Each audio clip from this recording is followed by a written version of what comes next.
Chapter 628. Let go. The young man who was being pulled by Li Xian was startled at first. When he turned his head, his expression changed slightly, and he suddenly took a step back. I remember now. We really have met before. The doubt on Li Xian's face didn't last long before it turned into a sudden realization. He said with some excitement, "Brother, we really have met before. Qing'an Prefecture, Jade Courtyard. Have you forgotten?" "I don't know you," the young man opposite him said with a cold snort. "Brother, think about it again. Last time you were taken in by that guy who likes Long Yang." Li Xian walked over with a smile and patted his chest. He said, "I haven't seen you for more than a year. Brother, your body has become stronger." The young man stood there in a daze. His face turned from red to white and then to green. "Get out of my way. I don't know you. Stay away from me in the future." The young man raised his head and subconsciously slapped his face. However, he withdrew his hand halfway, pushed him away, and quickly ran away. "Why is everyone so strange today?" Li Xian muttered. He walked into the classroom and saw Wang Dan sitting in front of him. He waved his hand and asked, "Xiao Dan, do you know that person just now?" Although Wang Dan didn't have to go to class with these 10 people, he was Li Han's assistant. Usually he did things like pouring tea and cleaning the blackboard. When there was no class, he would follow Li Han. "Brother-in-law." Wang Dan stood up and looked outside. He lowered his head and said, "I don't know him, but I know his name is Shen Shu. It seems that Prime Minister Shen used his connections to send him here. He said that his health isn't good, so he doesn't need to dig a lake. He lives alone in a small courtyard in the school, and has a maid to serve him." When he said this, his tone was a little indignant. Other than the dean and deputy dean, even the teachers of the school didn't have the right to have their own small courtyard. Every time he went to Prince Jin's place, he was very envious. Compared to the dormitory that was filled with the smell of stinky feet, Prince Jin's place was like a palace in heaven.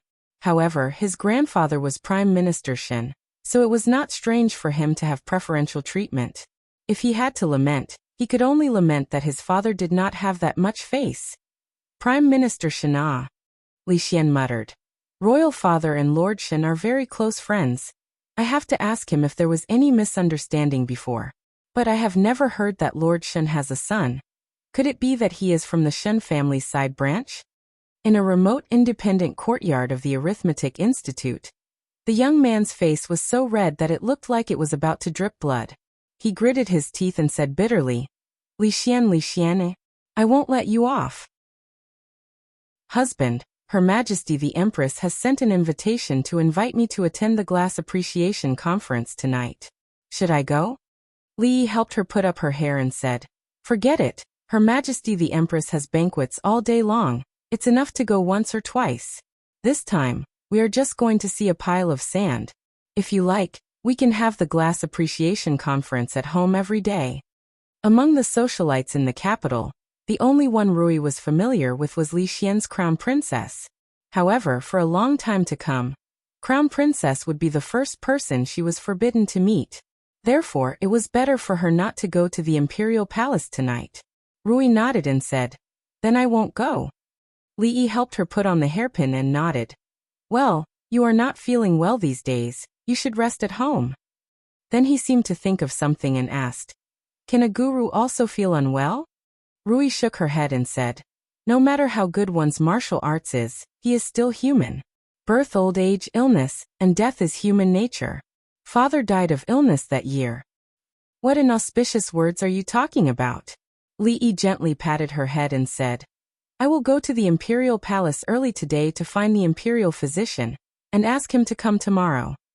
Rui shook her head and said, "No need, it's women's business. It will be better in a few days. If it is still like this, I will listen to my husband." Li Yi originally planned to go to the Imperial Palace later, but if it was too late, the Imperial Physician's Bureau would be off work. After lunch, he asked Fong to prepare the carriage. An official of the Imperial Physician's Bureau cupped his hands and said, "Lord Lu was asked by the Ministry of Justice to investigate a case. He is not in the Imperial Physician's Bureau these days.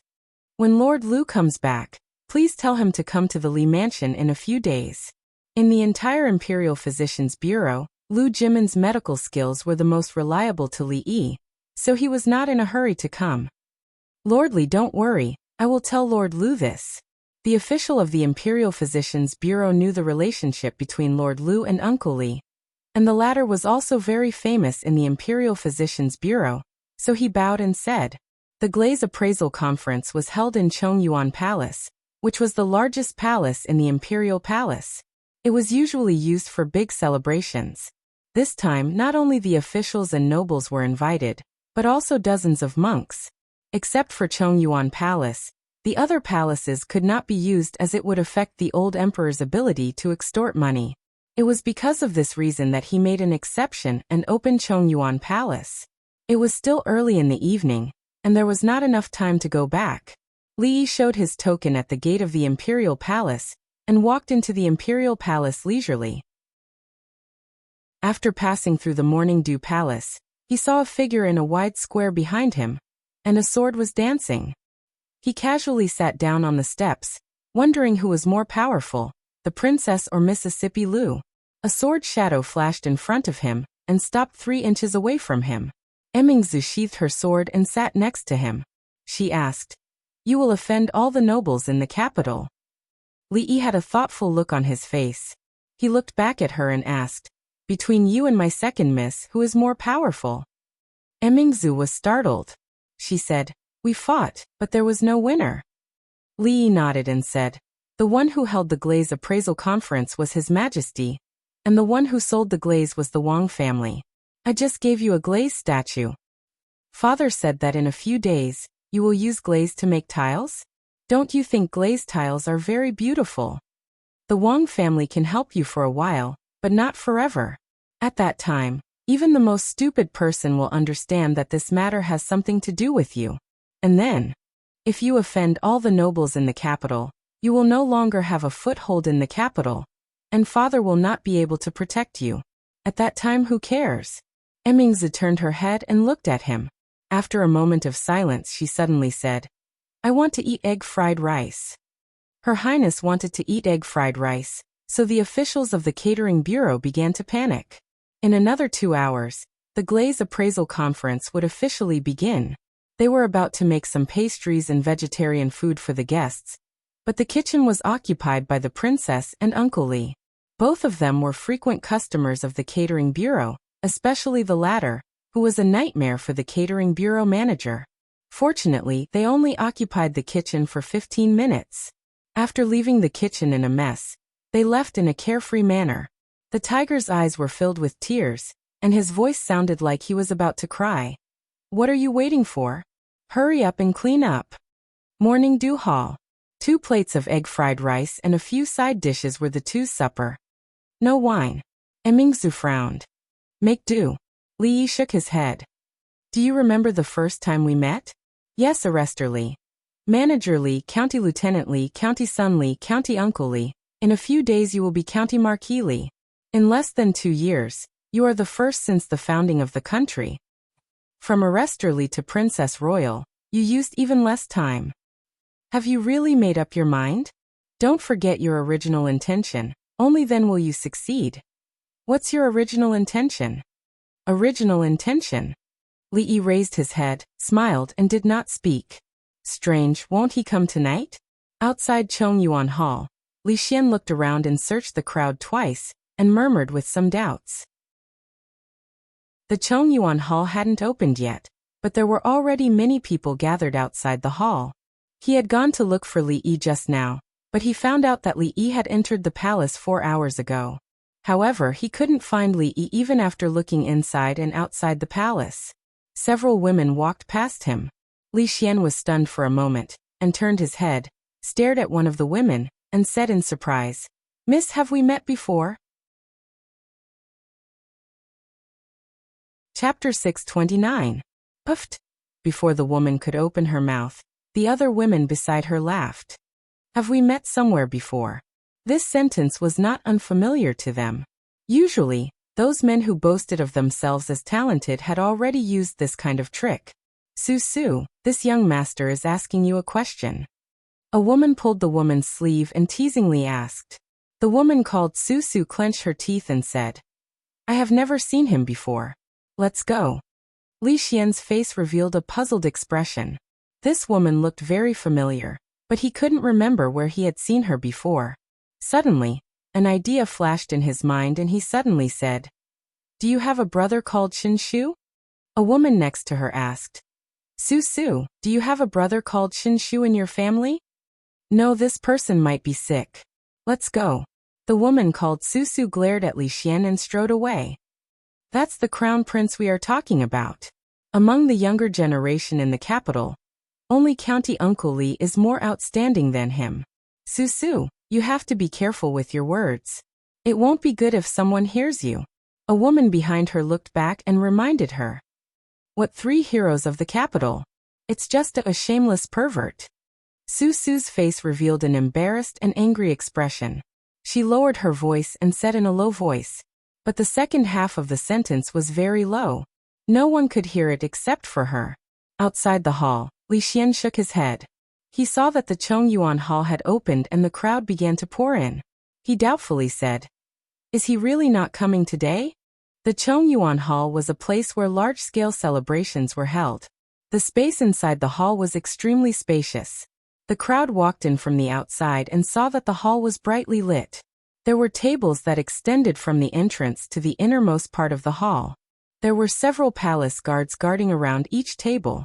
Ah, there's another glazed statue of Goddess of Mercy here. It's even bigger than the one in the Cold Mountain Temple. An official couldn't help but exclaim in surprise when he saw the glazed statue of Goddess of Mercy as soon as he entered the hall. Behind him, a few famous monks in the capital revealed a strange look in their eyes. Look at this ruibing. Oh my god, it's crystal clear and doesn't contain any impurities. Glass bowls, glass cups, glass chopsticks, all of them are made of glass. Only the royal family has this kind of heritage. There's more ahead, there's more ahead. I see another Buddha statue. Originally, the crowd did not have much expectations for today's glaze appraisal convention. Who would have thought that the imperial palace would have so many glaze wares? Colored glaze was an auspicious sign, a treasure. Who didn't want to have a few pieces in their home? It would bring some luck to the family, bring more good fortune, and allow the entire family to continue on for a longer time. Everyone can start bidding now. Many people in the hall were waiting for this moment. Some of them could not wait to look at it. 3,000 taels. This glaze rui actually costs 3,000 taels. A glaze hairpin worth 1,000 taels. That's 10 times more than the golden jade pavilion. 3,000 taels of glazed Buddhist beads, 2,000 taels of wooden fish, 2,000 taels of incense burner, and 10,000 taels of Buddha statue. Even though they knew that glaze was rare and the price should not be cheap, after confirming it, some people still gasped. Some of the officials present had just lost a lot of money a few days ago. How could they afford to buy these things? Even if they could afford it, would they dare to buy it? Wasn't it obvious to His Majesty that they had been greedy before? As for the officials who did not lose money a few days ago, they did not dare to act rashly. How much salary did the 2 prime ministers have in a year? They were only 5th and 4th rank officials. What was the difference between taking out a few thousand taels to buy glaze and directly telling His Majesty that they had been corrupted and bribed? Of course, the courtiers did not have money or courage, but it did not mean that the nobles did not. Their foundation was much deeper than that of the officials. Someone walked to a table and said, 3,000 taels. If no one bids, I will buy this Bingyu Rui. What a joke. You want to buy it with only 3,000 taels? I will pay 3,050 taels. Another person came out and said with a sneer. 4,000 taels. 4,050 taels. The man said with a smile. 50 taels is not enough to go to Drunken Moon restaurant for a meal. No matter how much you pay, I will pay 50 taels more than you. The man who first spoke paused for a moment. 4,051 taels. Our Fahua temple must get this Buddha statue. Even if it costs 20,000 taels, we must get it. There are only a dozen Buddha statues. We must get at least one. We cannot lose to them. The number of Buddha statues is limited. I am afraid we cannot compete with them. We must get this string of prayer beads. I bid 4,300 taels. 4,001. 4002. When Li Yi walked out of the hall, he saw a few imperial guards dragging two people out. He glanced at them and turned to Imingzu and said, "Look at you. You insisted on eating some egg fried rice. Aren't you late?" Chapter 630. Your Majesty, won't you go out and take a look? In the Chongyuan Hall, the Empress walked over holding the hand of the Crown Prince's consort, and asked with a smile. Emperor Jing shook his head and said, "If we go out, they won't be able to relax. Let's wait until all the glazed items are sold." Changde came in from outside and bowed. "Your Majesty, the largest glazed Buddha statue has been bought by the Fahua Temple for 30,000 taels of silver." 30,000 taels of silver? A sneer appeared on Emperor Jing's face and he said, "We have to carefully consider allocating 30,000 taels of silver to the Ministry of War. These monks are really generous. Qin, let's go out. It's quite noisy here." The Empress took the hand of the Crown Prince's consort and said with a smile, "Which glazed jewelry do you like? Tell the Empress and she will ask them to bring it over." "No need, Empress, I want to see my husband." The Empress patted her hand and said, "Okay, after the appraisal is over, I will send someone to call him over." Outside the curtain, an imperial guard said to the monks who came over, "Masters, I'm sorry, but this glazed Buddha statue is wanted by the imperial consort. It is not for sale today." What? The expressions of two monks immediately changed. For them, these glazed Buddha statues were the most important things in the hall today. Fortunately, the Buddha statues were huge and expensive. Ordinary nobles could not afford them, and very few people would compete with them. However, these Buddha statues were still too few. Dozens of temples were competing for the 10 glazed statues. Originally, there were more monks than Buddha statues. Several large temples had already distributed the statues, but this imperial concubine suddenly wanted one statue. Someone had to return empty-handed. Who would be willing to be the monk who returned empty-handed? Amitba. One of the masters spat out a Buddhist name and said, "If that's the case." The monks were relieved. As long as someone withdrew, their Buddha statues would be saved. The old monk had a solemn expression and said, "If that's the case, the Wanhua Temple will increase the price of the Mahamayuri statue by 5,000 taels of silver." A monk's expression changed immediately and said, "I'm afraid this is inappropriate. Didn't we agree that this Mahamayuri statue belongs to our 1,000 Buddha temple?" The old monk shook his head and said, "Amitba, His Majesty has said that the highest bidder wins. My actions are not inappropriate." The monk gritted his teeth and said, "My 1,000 Buddha temple will add another 5,000 taels." The crowd in the hall was distinct. Around the few booths, there were only bare heads. On these booths were, of course, Buddha statues and prayer beads. As for the glass jewelry, most of them were women. Of course, there were also many men beside them. Usually, it was His Majesty and Empress who would hold separate banquets. Today's Glass Appreciation Conference was one of the few occasions where men and women were not separated. "Miaoyu, do you have any jewelry you like? Second brother will buy it for you." Chen Chong stood beside the white-haired woman and asked with a smile. The woman shook her head and said, "It's good that you can wear the jewelry. How much can you do with 3,000 taels of silver? Forget it." Chen Chong waved his hand and said, "You don't have to worry about that. Just tell second brother which one he likes." The white-haired woman smiled and said, "There's nothing I like. Let's go over there and take a look." Chen Chong nodded. After the white-haired woman turned around, he waved his hand at the person beside him and said, "Miaoyu has been looking at this hairpin for a long time. Buy it." Chen Qing waved his hand and said, "I know. Go and accompany her." 3,000 taels of silver.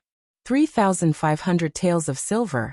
A young man standing beside the booths said helplessly as he glanced at the woman beside him. Hearing the voice beside him, he was stunned for a moment. When he turned around, his expression changed and he immediately said, "Sorry, I misspoke. We don't want this hairpin anymore." The eunuch looked around and saw that many of the people who had been eager to try had retreated. He said helplessly, 3,000 taels going once. 3,000 taels going twice. 3,000 taels going thrice. Congratulations, Official Chen. You can take this hairpin." Remember to send the money to the palace within 3 days. Su, do you intend to buy one back? A woman called Chun Su asked in a low voice as she stood beside one of the booths. No. She shook her head. It was easy to buy it, but it would be troublesome to explain it to her grandfather and father. That's true. It's too expensive. Let's just take a look. The woman beside her glanced around and pointed to a place not far away and said, That Buddha statue over there is so beautiful. Let's go take a look. Miaoyu, this Buddha statue looks not bad. Do you want me to buy it for you and place it in the temple at home? The white-haired woman turned around and looked at the middle-aged man. She said helplessly, No need, second brother. This Buddha statue costs 20,000 taels of silver. Worshipping Buddha requires sincerity. There's no need to be so extravagant. Chen Chong waved his hand and said, It's precisely because I'm sincere that I want to buy it. He walked over and said, This Buddha statue is for Duke Chen's residence. The imperial guard had a helpless expression and said, Official Chen, this Buddha statue is for the imperial concubine. The imperial concubine? Chen Chong frowned. If it was someone else, he could still fight for it. However, if it was the imperial concubine, it would be difficult. The imperial guard pointed to the side and said, Official Chen, there's another one over there. Do you want to go take a look? The monks who were bidding looked over at the same time, causing the imperial guard to shiver uncontrollably. The white-haired woman walked over to take a look at the Buddha statue. Behind her, a young woman also came over. What a beautiful Buddha statue, the woman praised softly. Just as she was about to go forward, a huge force suddenly came from behind her, causing her body to fall forward involuntarily. Her entire body crashed into the white-haired woman. The latter crashed directly into the display stand and fell to the ground. Pa! It happened suddenly. A crisp sound rang out in the hall. The surrounding imperial guards looked down, and their faces instantly paled. Su, a figure beside her immediately helped the woman up. Miaoyu, are you alright? Chen Chong looked back and immediately rushed over, asking anxiously. Seeing blood seeping out from the white-haired woman's palm, his expression changed. He immediately said, Imperial physician, hurry and summon the imperial physician. It's broken.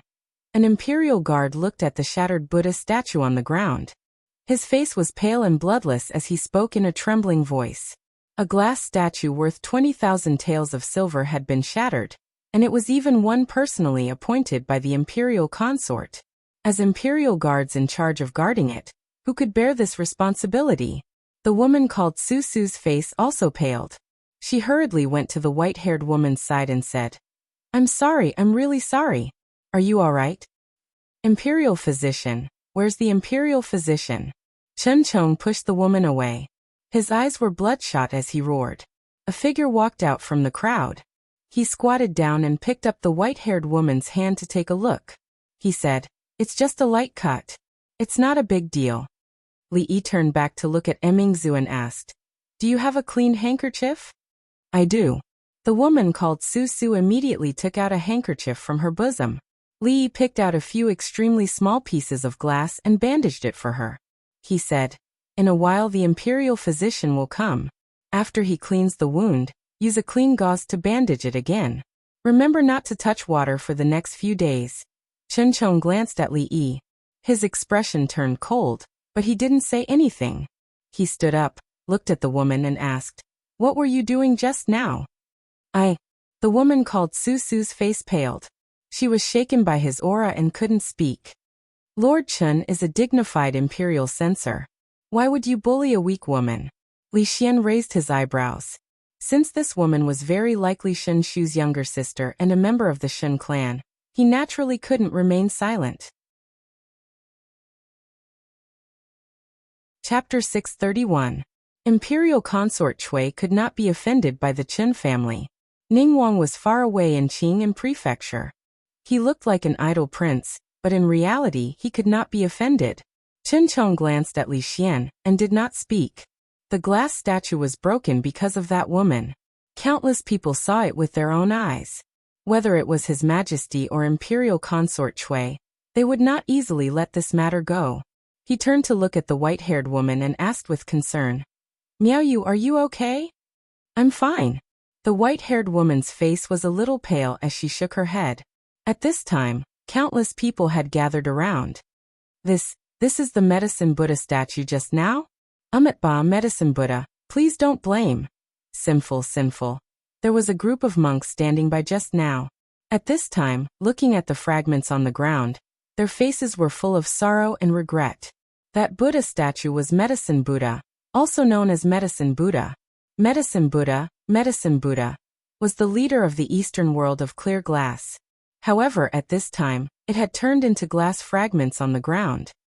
Oh my God, did that Buddha statue just break? This is 20,000 taels of silver. Who broke it? Just now, they said that it was Imperial Consort Chui who wanted it.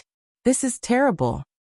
It seems to be third young miss of the Chun family. I just saw it. More and more people gathered around. When they saw the situation on the ground, they were all shocked. Their eyes looked at the woman called Su Su, and third young miss of the Chun family. Not far away, there was finally some movement from within the tent. Imperial Consort Chui accompanied Emperor Jing, and walked over from afar. Everyone hurriedly bowed and greeted. Your Majesty, Imperial Consort Chui. No need to be so polite. Emperor Jing waved his hand. Before he could speak, Imperial Consort Chui had already seen the fragments on the ground. Her face instantly darkened. She said coldly, "Who broke the glass statue that I wanted?" Countless people sighed in their hearts. Imperial Consort Chui was really unlucky these days. A few days ago, someone had broken a precious jade bracelet. Today, the Buddha statue that she wanted worth 20,000 taels of silver was broken. If shattering could lead to peace, then Imperial Consort Chui would probably be safe for a long time. This subordinate deserves to die. The Imperial guards who were guarding this booth knelt down in unison, their faces pale and bloodless. Imperial concubine Chui looked coldly at the guards and asked again, "Who broke my glass statue?" Jing Di looked at Li Yi strangely. If it was half a month ago, he might be furious when the glazed Buddha statue worth 20,000 taels of silver was broken. He would investigate the matter thoroughly and punish those who should be punished and compensate those who should be compensated. But now, he knew that this thing was not worth much at all, so he naturally did not feel much. Of course, he still felt his heart ache. After all, according to Changda, up until now, the National Treasury had already received 300,000 taels of silver. After today's stained glass appraisal conference, there would probably be at least 500,000 taels of silver. Unfortunately, today's profits were split 50-50, and he would only get half of it. The old emperor's gaze made Li Yi very unhappy. It was as if he was the one who broke the glass. Only an idiot would do such a thing. After all, among the 20,000 taels of silver, there was 10,000 taels of silver. Just this 10,000 taels of silver. And the old emperor was stingy enough to collect taxes. The imperial guard raised his head and said in a trembling voice, replying to Imperial Consort Chui, "This Buddha statue was accidentally broken by third young Miss Chun." A bunch of nonsense. Chun Chang's face darkened. He pointed at the young woman and said angrily, "If she did not bump into her from behind, would third young Miss have fallen?" A middle-aged man walked out from behind the young woman and said calmly, "Do you mean that my daughter deliberately framed third young Miss?" When they saw the middle-aged man, many people were stunned. The man who stood out was surnamed Shen. He was the rentier of the Secretariat, and was responsible for drafting the most important edict. He was also responsible for the secretarial work of the Prime Minister's Council. Drafting edicts was a matter of great importance. It was equivalent to directly participating in the political and military affairs of the country. Thus, the position of rentier of the Secretariat was extremely important. Those who held this position were all learned scholars. Of course, none of this was important compared to his identity. Other than this identity, he was also the eldest son of Prime Minister Shen. In other words, that young woman was the legitimate daughter of the Shen family. This matter was also related to Imperial Consort Chui. Although the Chun family and the Chui family had some friction recently, the root cause was still the King of Shu's faction. Prime Minister Shen had never publicly supported any of the princes, and had even rejected the King of Shu's recruitment many times. Duke Chen's household and Prime Minister Shun's household. There was going to be a big show to watch today. That is not what he meant. Chen Qing walked over and said, "Everything should wait for your majesty to investigate before making a decision." Capital Governor Dong Wenyan also walked out from the crowd and said, "Official Chen is right. Please make a decision, your majesty." The former magistrate of Qing and Prefecture, Capital Governor Dong Wenyan, had married the eldest daughter of the previous generation of the Shen family. It was not surprising for him to stand out and speak at this time. What exactly happened? How did this Buddha statue break? Emperor Jing looked at Dong Wenyan and said, "Wenyan, I will leave this matter to you to investigate." Your Majesty, your Majesty." Dong Wenyan bowed slightly and turned back to look at the young woman. He asked, "Su, tell me, what exactly happened just now?" The young woman said with a pale face, "Uncle, I am also not too sure. When I was walking over just now, it seemed like someone pushed me from behind. Then I bumped into her and the glass statue broke." "Then who was behind you just now?" Dong Wenyan raised his eyebrows and asked again. "I do not know." The young woman shook her head and said. A woman beside her said, Su, I saw it. Just now there was only a master walking past you, but he did not touch you." "Master?" Dong Wenyan frowned and asked, "Which master?" "This one." Emingzu walked over from behind. With a wave of her hand, a human-shaped object was thrown over. She nodded at Li Yi and looked at the motionless monk on the ground. She asked, "This master, the appreciation meeting is not over yet. Why are you in a hurry to leave?" "Emingzu, this is?" Emperor Jing looked at her and asked in confusion.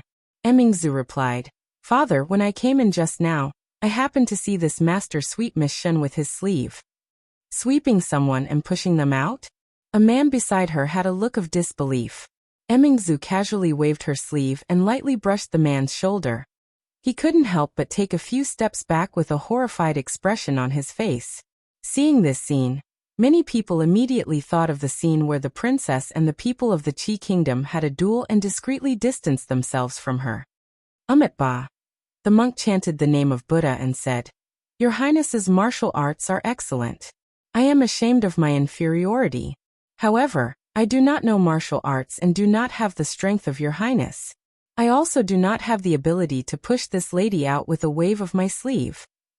Bang!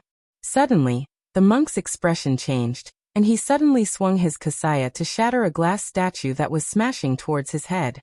The fragments flew in all directions, and it was an extremely gorgeous scene that instantly caused countless people to stare blankly at it. It happened very suddenly.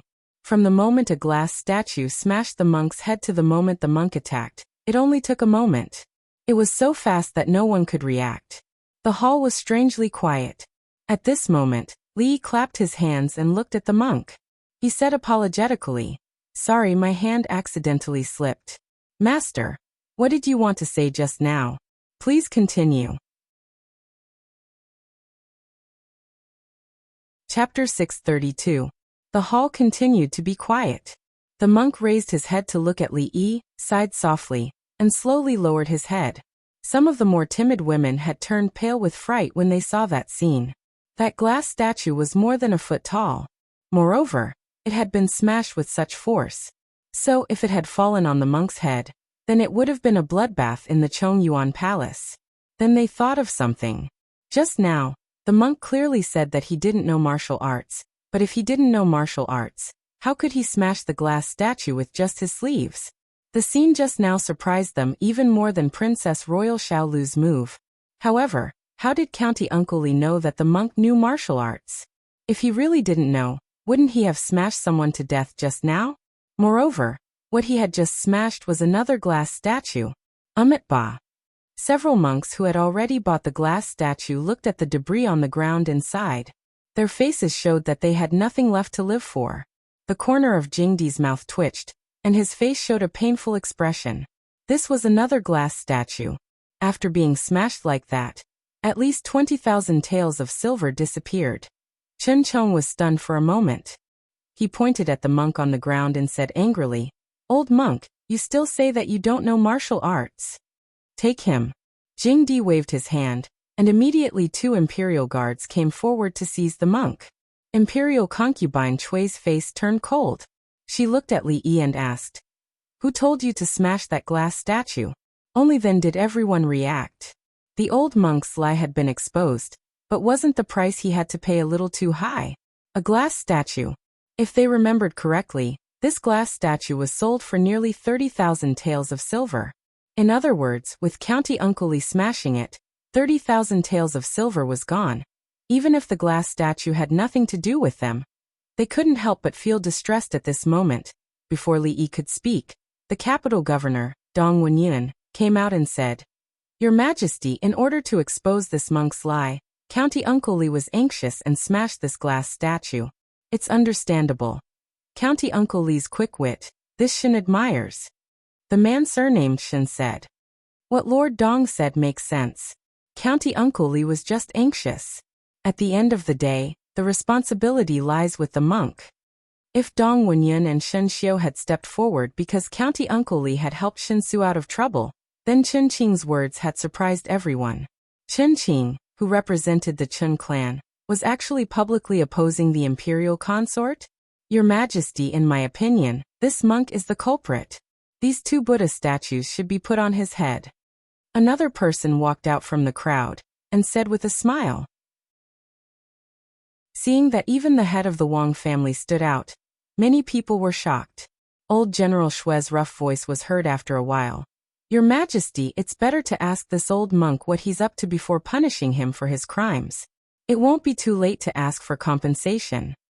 Just as old General Shui finished his sentence, the Minister of War, Yan Bing, stepped forward. Minister of Revenue Qin Huan. Minister of Justice. Chancellor of the Supreme Court. Another veteran general. Imperial Consort Chui's expression was frighteningly gloomy. The officials who were on the King of Shu's side had their mouths wide open in shock. It was not surprising that the Shen family had stepped forward. It was also not surprising that the Minister of War, Yan Bing, had spoken up for him. The family of generals had been trying to protect him for a long time, but the Wang family of Luochuan, the Minister of Revenue and the officials related to them, since when did they have such a close relationship with him? Everyone knew that County Uncle Li Yi of Chang and was not on good terms with the King of Shu. His relationship with the officials on the king's side was like fire and water. Everyone thought that he was relying on His Majesty's favor to maintain his current situation. The day he lost the favor, he would be doomed. But who would have thought that his influence in the imperial court would be so great? Didn't that mean that if he supported one of the princes, all the advantages that the King of Shu had would disappear with the support of these people behind him? His advantage would immediately become a disadvantage. For a moment, the old monk was ignored by everyone. Li Yi was also a little surprised. What was the Qin family doing? And the Minister of Revenue, Qin Huan, had specially asked him to train a few talents that the Ministry of Revenue could use. Was he returning the favor this time? Li Xian had said that the Chancellor of the Supreme Court was one of his people. What was going on with the others? He was not familiar with them at all. Oh yes, among the people who had sent gifts to his family a few days ago, there seemed to be some familiar faces. The surrounding people were still whispering. Emperor Jing looked to his side. Changde nodded and stepped forward to ask, "Tell me, why did you do this?" The monk's expression was calm and he was silent. Why isn't the monk talking? It's tens of thousands of taels of silver. Can he afford it? I'm also curious. Does this monk have a grudge against the Qin family? While the crowd was whispering, Li Yi suddenly said, "Your Majesty, I seem to have seen this master and the princess say a few words." The first half of his sentence was very light, but he emphasized the word princess. What? Emperor Jing did not hear Li Yi's words clearly. He asked in confusion, "What did you just say?" "Ba." The old monk finally said, "I don't know Princess Hui at all." "I'm afraid you've made a mistake." Changde glanced at Li Yi. Even with his great hearing, he did not hear what Li Yi had just said about the princess. He looked at him and asked, "Did you just say that the monk talked to Princess Hui?" "No." Li Yi shook his head and said, "I thought about it. I seem to have made a mistake just now. What did Supervisor Chang say about Princess Hui?" The old monk looked up at him with an unbelievable expression in his eyes. Finally, he lowered his head. County Magistrate Li, you're wise. I have nothing to say. After saying this, the old monk said no more. After a short period of silence, the crowd made way for them. Princess Hui stood at the end of the road with a pale face.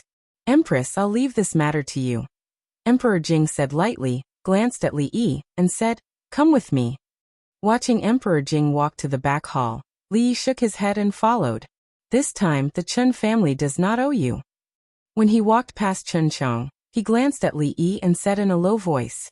Li Yi turned to look at third Miss Chun and said, remember to ask the imperial physician to treat the wound again. Don't touch water these days.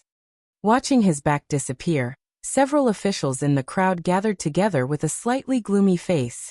I didn't expect that he would have such an influence in the court. If we let him continue to develop, there will be trouble in the future. Humph, it would be fine if he didn't have today. Making friends has violated His Majesty's taboo. Do you think he can continue to be favored by the emperor? A person showed a sneer on his face. The rest of the people were stunned for a moment, and then a smile appeared on their faces. In the back hall, Emperor Jing sat on the main seat and looked at Li Yi with a painful expression. He said, with this fall, the 20,000 taels of silver in the national treasury will be gone. Your Majesty, it's 10,000 taels. Li Yi reminded him. Did you forget that there is still half of it? Emperor Jing's face twitched and he changed the topic. How did you know that the old monk knew martial arts? I didn't know. Emperor Jing was slightly stunned and asked, then you dared to smash it? Li Yi looked at him and said, didn't your subject's hand slip? Besides, your subject has already apologized. One last question. Emperor Jing took a deep breath and asked, how did you know it was Princess Hui? Imperial concubine Chui was too scheming and would not do such a thing. To be able to set up such an idiotic trap on such an occasion, her intelligence must be very low. Princess Hui obviously agreed with this condition, and it was not the first time she had done such a thing. Chun Chong had broken Royal Prince Duanyang's ribs, so she had a motive for revenge. Of course, when he and the eldest princess came in, that Princess Hui actually looked at him coldly, which made him very uncomfortable. This was also one of the important reasons. In short, Li Yi thought for a moment, looked at Emperor Jing and said, I guessed. Chapter 633. The monk was taken away by the imperial guards, and would probably not have a good ending. Consort Hui was taken away by the empress, and Consort Chui went with her. The glass shards on the ground were cleaned up, and the tense atmosphere in the hall was restored. People began to pay more attention to the glasswares. The nobles began to bid crazily for the few remaining pieces of glass, and the price soared. Some of the monks were full of smiles, and some were full of worry. 2 of the few glass statues had been smashed, and from today onwards, there would be a few more temples with glass statues. How were the other temples going to survive? How were they going to attract believers? How were they going to receive incense? The man surnamed Shen looked at Shen Su and said, Su, let's go over. Your mother and aunt are over there. Shen Su nodded and said, Father, you go first. I'll be right there. After her father left, Shen Su turned around and looked at the person behind her. She bowed slightly and said, Thank you, Your Highness, for just now. Li Xian waved his hand and said, It's what I should do. Then he asked with some doubt, You really don't know Shen Shu? That's my older brother. Shen Su nodded and turned to leave. I knew it. Li Xian's face showed a look of realization. Miaoyu, the imperial physician is here. Let's go over there. Chun Chong glanced at Li Xian and saw an imperial physician carrying a medical box rushing in from outside. He turned around and helped the third miss of the Chun family to the front. Li Yi walked out from the back of the hall with a gloomy expression. The old emperor's health was getting worse, to the point where he would gasp for breath after a few words. Coupled with his workaholic state, it was likely that he wouldn't last more than 2 or 3 years. The plan had to be made as soon as possible. After this big job, he could start to plan his retreat. By doing both at the same time, he would at least have one more choice. Everyone saw him walk out from the back of the hall with an ugly expression and different thoughts. Old General Xue walked over, patted him on the shoulder and said, "It's all right, it's just 20 or 30,000 taels of silver. Don't tell me that your family lacks this amount of money. Being reprimanded by His Majesty is already a light punishment. If it were me, I'd probably spank your butt until it's swollen." So much silver was thrown away so easily. That's right, brat, you should be happy in secret. His Majesty has only reprimanded you. If it was someone else, I'm afraid that their head would have already fallen off. Old General Ma also walked over and said. Li Yi was startled and said, "Generals, you have misunderstood. His Majesty did not reprimand me just now. Just now the old emperor really did not reprimand him." The two of them had a detailed discussion about the distribution of the loot. In the end, Li Yi still did not manage to convince the old emperor not to collect taxes. He had already lost hundreds of thousands of taels of silver, and with the addition of the 30% tax, he would be able to scam another 10,000 taels of silver. If you say he did not reprimand him, then he did not reprimand him. The two old generals looked at each other and smiled. They understood that young people cared about their reputation. With His Majesty's stingy character, it would be strange if he did not reprimand him for wasting 20 or 30,000 taels of silver. The head of the Wang family walked past Li Yi. The two of them looked at each other for a moment, and both of them revealed a smile that only the other party could understand. Old General Shui touched his chin and asked doubtfully, "You brat, when did you hook up with the Wang family? They are the god of wealth." Humph, looks like His Majesty is starting to be dissatisfied with him. On the other side, in a corner, someone glanced over and said coldly. Another person replied, "He has become arrogant because of the emperor's favor. He only has himself to blame for what has happened today. If that's the case, we can add fuel to the fire behind his back. When he really loses the emperor's favor." An inexplicable smile appeared on one of their faces. When that time comes, be it the imperial consort, the Cui family, or the Qin family, none of them will tolerate him. Li Yi found a random reason to brush off old General Shui. As he walked through the main hall, he paid a little attention to the money. This time around, there should be at least 300,000 taels of silver in his account. No wonder the old emperor's eyes were green when he looked at him. Fortunately, this was an emperor with integrity and a bottom line. If it was another incapable ruler, he might even kill and rob people of their wealth. When he walked out of the main hall, he saw Emmingzu standing there alone. Hearing the voice behind her, Emmingzu turned around and looked at him. "Father didn't talk to you about the glass statue, right? Your Highness, you have to work hard." Li Yi walked over and patted her shoulder. He sighed and turned to leave. Looking at his back, Emmingzu had a puzzled look on her face. Inside the main hall, the last glasswares had been bought by one of the nobles. At this point, all the glasswares had new owners. There were dozens of colored glaze wares, including Buddha statues and Buddhist beads, which could only be used by the Buddhist sections. What the nobles could really get was less than half of it. Most people were just here to appreciate it and broaden their horizons. The monks did not return to the temple in satisfaction. Only a small number of temples got what they wanted. More monks began to worry about the incense offerings in the temples in the future. At this moment, the head of the Wang family walked out and said with a smile, "What a coincidence." A few days ago, the Wang family bought a batch of glasswares from a foreign merchant. I wanted to keep them, but seeing that His Majesty donated all the treasures in the palace for the sake of the country and the people, I felt deeply ashamed and decided to sell those glasswares. Half of the proceeds will be donated to the national treasury. I have already asked His Majesty. 3 days later, there will be a glass bazaar in Hibiscus Garden. At that time, I hope that everyone will do me the honor. When everyone heard this, they were all stunned. Although the foreign country was small and remote, it was rich in rare treasures. This was something that everyone knew. The Wang family bought a large batch of glass from the foreign merchant. It seemed that there was a lot of it. Just now, there were many people who were depressed because they did not buy any glasswares. At this moment, there was some hope in their hearts.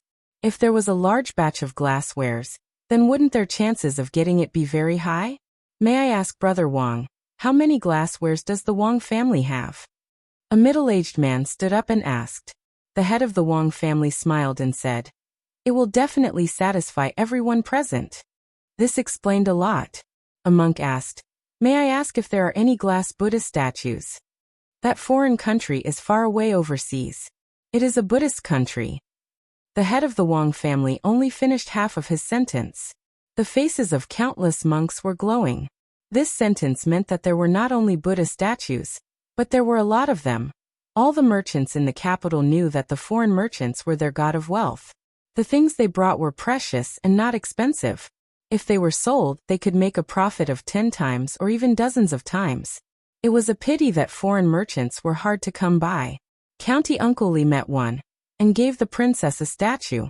The Wang family also met one, and it seemed that the harvest was even bigger. Although they had to donate half of it to the national treasury, they might still make a profit this time. These days, they were also looking for foreign merchants all over the capital. Why did such a good thing not fall on them? Of course, even if it fell on them, they would not be like the Wang family, throwing out hundreds of thousands of taels of silver just to please the emperor. No one knew when it started, but there was a wind of glass in the capital. In the brothels, in the streets, everyone was talking about it. It was said that the threshold of the Cold Mountain Temple had been trampled 3 times in a short period of time. A temple without a glass statue was a broken temple. It could not attract enough believers. A rich and powerful person without glasswares was not a rich and powerful person. If there were not a few glasswares in the house, would you dare to call yourself a rich and powerful person? Where was the power, and where was the nobility? Colored glaze represented status and luck. Everyone wanted to get their hands on it. Now this opportunity had come. The head of the Wang family instantly became the focal point of the entire hall. The crowd surrounded him in layers and layers. At the catering bureau, the chef was about to cry. "County Uncle Li, Lord Li, Director Li, these dates are ordered by Imperial Concubine Chui to make date cakes tomorrow." "Then I'll leave half for you," Li Yi said after thinking for a while. The chef shook his head fiercely. 70%, no less. 60%. If not, I'll ask the eldest princess. Someone weigh the dates for County Uncle Li. Chapter 634. When Li Yi got the news about Princess Hui and the monk, it was already the afternoon of the next day. Princess Hui was a princess after all. She had the support of the Chui family and noble consort Chui. In addition, the Chun family and the Shun family did not pursue the matter. Her final punishment was to be grounded for 2 months. She had to copy the women's scripture and women's commandments 50 times each. She was grounded in a certain palace. During these 2 months, no one was allowed to visit her. Of course, the 2 glass statues were ultimately still on the Hui King's head, and he was fined a total of 100,000 taels of silver without any mercy. Even for a king, this was not a small sum. The punishment for the monk was even more severe.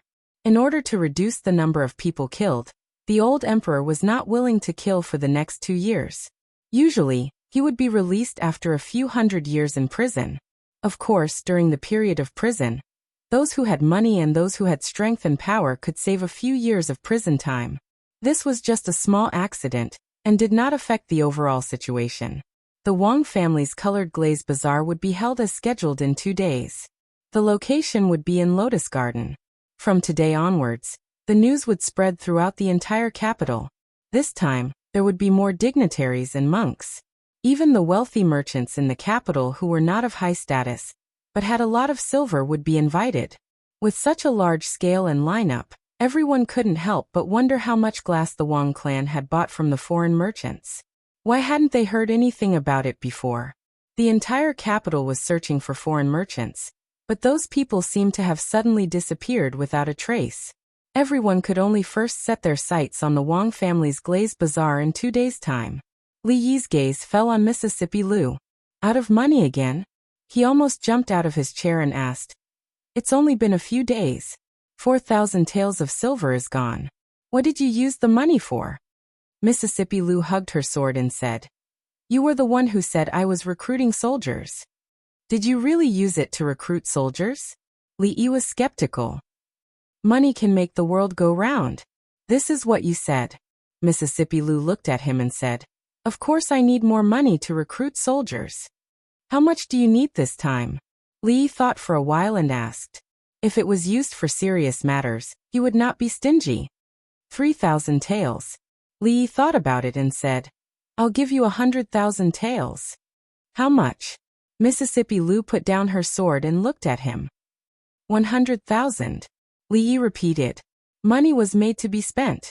If he left the money at home, he would have to take it out every once in a while.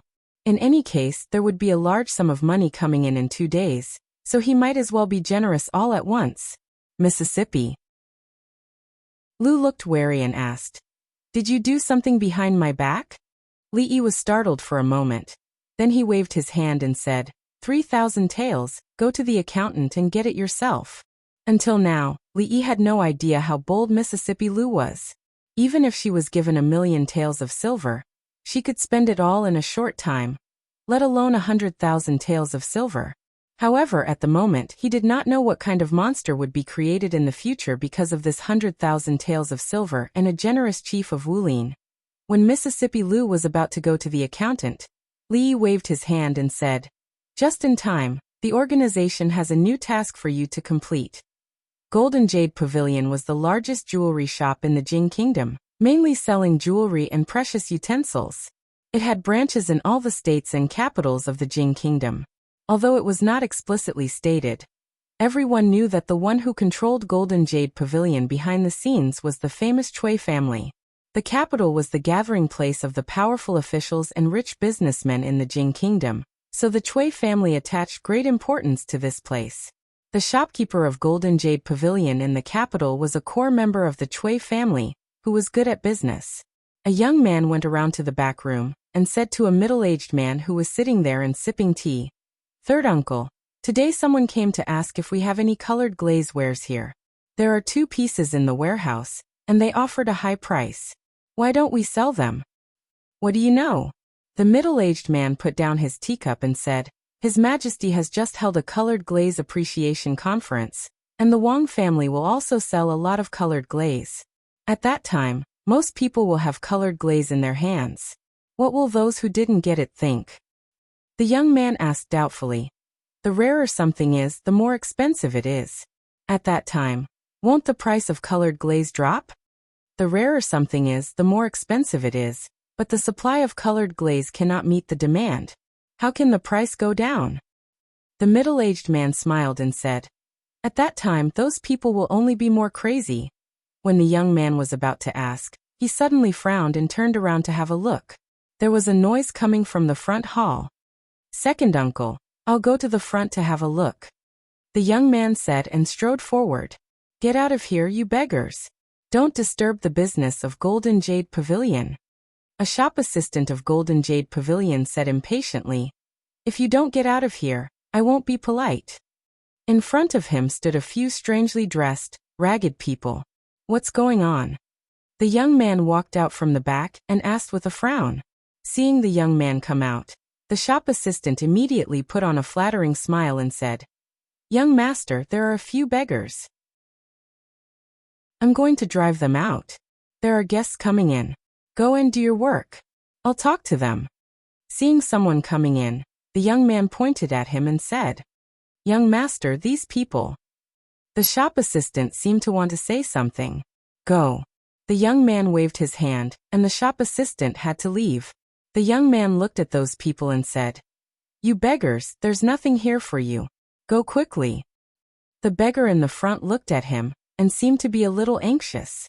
He said, %yen %yen #at. The young man was stunned and asked, "What did you just say?"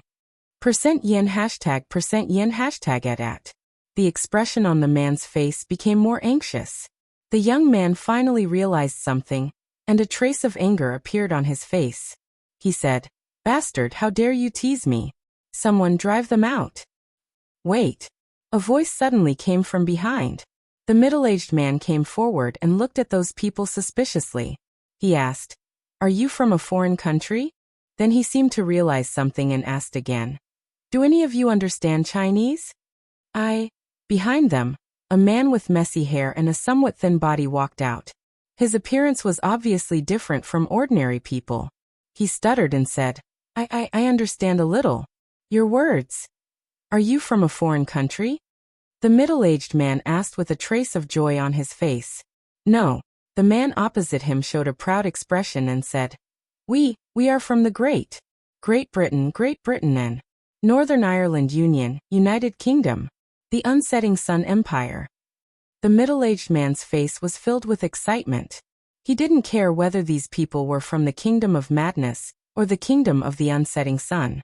Just by looking at their appearance, their broken Mandarin, and the big boxes behind them, he knew that these people were probably foreign merchants. The foreign merchants that the entire capital was looking for. The middle-aged man suppressed the excitement in his heart and asked, What are you doing here? We have a lot of glass. We want to sell it to you, the man said. He turned around and waved to the people behind him. Someone immediately opened the two big boxes. The middle-aged man took a look inside, and his eyes immediately became a little dazed. In those boxes, the glassware looked like ordinary porcelain, piled up randomly. With a cursory glance, one could see that there were dozens of pieces in one box, adding up the two boxes. He rushed up and closed the box. He turned back and said loudly to the shop assistants, See the guests out and close the door. Jinyu Pavilion is closed today. Chapter 635. You said that when you came here there were 50 people. You crossed the sea, experienced a lot of hardships along the way, encountered the wrath of the sea god, the turning of the earth dragon, and were almost robbed by bandits. Only the 5 of you survived? The man surnamed Chui frowned and asked. The man with messy hair had a sad look on his face. He nodded and said, My companions are all dead. We are the only ones left. What foreign country is so far away that you have to drift on the sea for half a year? The man surnamed Chui asked suspiciously. What country did you just say you came from? Great Britain. The man looked sad and said, Great Britain. He looked up at the sky and said, Great Britain, hashtag it yen%. The United Kingdom, the Great Rising Sun City. All right. The man surnamed Chui waved his hand. He didn't care about the Great Britain Kingdom. He had just identified that the colored glass was real, which was enough for him. Is this the only colored glass you have? He asked with a smile on his face. The man from Great Britain said in a trembling voice, It's broken, it's all broken, there are only 2 boxes left. No wonder these people looked so embarrassed. It was not easy for them to have these pieces of colored glass after such a rough experience. The man surnamed Chui showed a regretful expression on his face, but it soon disappeared. He looked at the man and said, 10,000 taels, I'll give you 10,000 taels. Leave these 2 boxes. 10,000 taels is enough for the 5 of you to live happily here for 10 years. What foreign merchants liked to do the most was to use precious treasures to exchange for some cheap things. The man surnamed Chui secretly remembered the tongue-twisting country just now. This country must be rich in colored glaze. The Wang family's colored glaze might have been bought from the merchants of that country. 10,000 taels? The man opposite shook his head and took out a small Buddha statue from the box. He said, 10,000 taels, this is for you. I know that colored glass is very precious here. The man surnamed Chui was stunned for a moment, then his face sank. These foreign merchants actually knew the trade? Originally, he wanted to use 10,000 taels to send them away. If he sold these things he would probably get 100 times the profit. With such a great contribution to the family, his status in the Chui family would rise. However, he didn't expect that these foreign merchants seemed to have already figured out the market of Lioli. It wasn't easy to deceive them. A smile appeared on his face again as he said, I don't know if you've heard of this saying. The rarer something is, the greater its value. If there are too many of these colored glazes, they will naturally become worthless. In that case, we'll take our leave. The man nodded, turned around, and said a few words to those people. At hashtag yen% and. After they responded, they picked up the 2 boxes and prepared to leave. The smile on Mr. Chui's face froze. He cursed inwardly that these foreign merchants were so decisive. He hurriedly took 2 steps forward and said, Hold on, we can discuss the money. The foreign man said, We don't want money. If you don't want silver, then what do you want? Chui frowned slightly. The foreign man turned around and looked around the golden jade pavilion. Mr. Chui finally realized something, and his frown deepened. Please sit here for a while. Let me think about this matter for a moment. Soon a smile appeared on his face as he said, Chui Wu, serve tea to the guests. Second uncle, we can't eat so much colored glaze. In the back hall, Mr. Chui sat on the main seat. The young man looked at him and said hesitantly, Of course I know we can't eat it. Mr. Chui waved his hand. How could a branch of the Golden Jade Pavilion in the capital eat a million taels of business? They couldn't come up with so much money in a short time. Those foreign merchants proposed to barter with the treasures of the Golden Jade Pavilion for the colored glaze. Their idea was ingenious. They probably wanted to return to their foreign countries and sell the jewelry and other things. It was said that these things were very popular in the foreign countries. Second uncle, should we? The young man pondered for a moment. He suddenly looked at him and made a gesture of slitting his neck. Foreign people's lives are cheap, but now we are in the shop. It's not good to do it. I will hold them for a while. You go and arrange people. Once they go out of the city. Mr. Chui pondered for a moment and said in a low voice, Second uncle, I understand. The young man's face lit up. He quickly walked out of the lobby and went out through the back door. A cold smile appeared on the face of the man surnamed Chui. It was just a few foreigners. If they died, then so be it. A case without a head or tail would not be investigated by the government. As long as it was not in front of the people of the capital, even if the investigation led to the Chui family, they could easily settle it. After the time it took to drink a cup of tea, the man surnamed Chui walked out with his signature smile on his face. All right, we'll do as you say. However, before that, let's first estimate the value of these stones.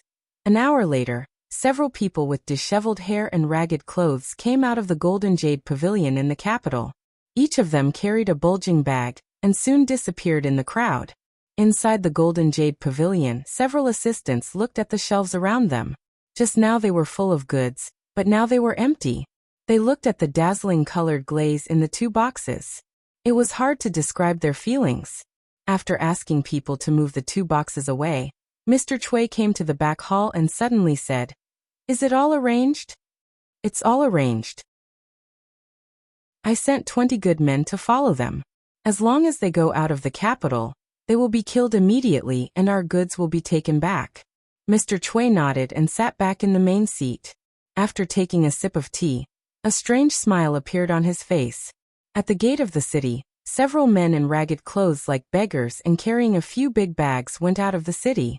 The man walking in front suddenly said, Lao San, what's the matter with you? You almost exposed yourself just now. At this time, he spoke fluent Chinese, which was quite different from when he was in the Golden Jade Pavilion. The man who stuttered Chinese felt wronged and said, Big brother, you really can't blame me. I don't know how the Alliance Master came up with such a strange name. It's too much of a mouthful. Another person waved his hand and said, all right, it's good that the mission is completed. Hurry up and report back. I plan to exchange the points I earned this time for swords. There's nothing to say about the swords made by Swordforge Manor, but the weapons they make have always been for their own use. Ever since they joined our Lu Alliance, they can finally use the best weapons. The last person weighed the bag in his hand and said, Say, do you think someone will run away with these glaze? If they sell all of them, what weapon can't they buy? The man who was called Big Brother smiled and said, Don't you think there will be two groups of inspectorates following them along the way? Even if someone can bribe the inspectorates, I'm afraid they won't be able to spend it. Although the world is big, there are even more martial artists. Where can they escape to? That's right, Big Brother is right. It's impossible to run away with glaze. It's only because we are in the capital that the Alliance Master trusts us. Everyone else is followed by the inspectorates. Who would dare to be greedy? What's more, silver is nothing. If the Alliance Master is willing to give us some pointers, we can easily get on the heavenly list. Isn't this much more important than those worldly possessions? All right. The Big Brother stopped and said, Put these things down first. Quickly take care of those guys behind us and report back. Chapter 636. Why aren't they moving? In the forest hundreds of feet behind them, someone whispered in a low voice. Ever since these foreign merchants left Golden Jade Pavilion, they were ordered to follow behind them. Foreigners were foreigners after all. They did not have the slightest vigilance. Carrying treasures worth hundreds of thousands of taels of silver, they swaggered on the road. All the way out of the city, the roads they took became more and more remote. They were simply thinking about the people following behind them. In the wilderness, there was no place more suitable for killing people, robbing treasures, and destroying corpses. Once they walked a bit further and reached an even more desolate place, they would be able to make their move. Suddenly someone whispered, "Why aren't they moving?" They put the things down. Not good, they seem to have found us. The leader was also stunned when he heard the words, but then he slapped a man's head and said, "What are you panicking about? There are only 5 of them. Even if they find us, what can they do? Let's do it." 20 silhouettes dashed out of the forest and headed in the direction of the 5 people. One of the men carefully put aside the bag he was carrying and said, "Brothers, you take a break and leave these people to me." A man next to him gritted his teeth and said, "Don't do this. Second brother has just broken into the heaven list. Everyone treats me as a soft persimmon. I have been challenged 18 times in 3 days. It's really hard to calm down if I don't vent my anger." On the opposite side, the 20 people who took out black cloth to cover their faces were surprised to find that the 5 people not only didn't escape, but even 2 of them directly faced them. "Kill." The leader whispered and unsheathed his long saber. After a quarter of an hour, the 20 people had bruised noses and swollen faces. Their clothes were taken off, leaving only a crotch cloth.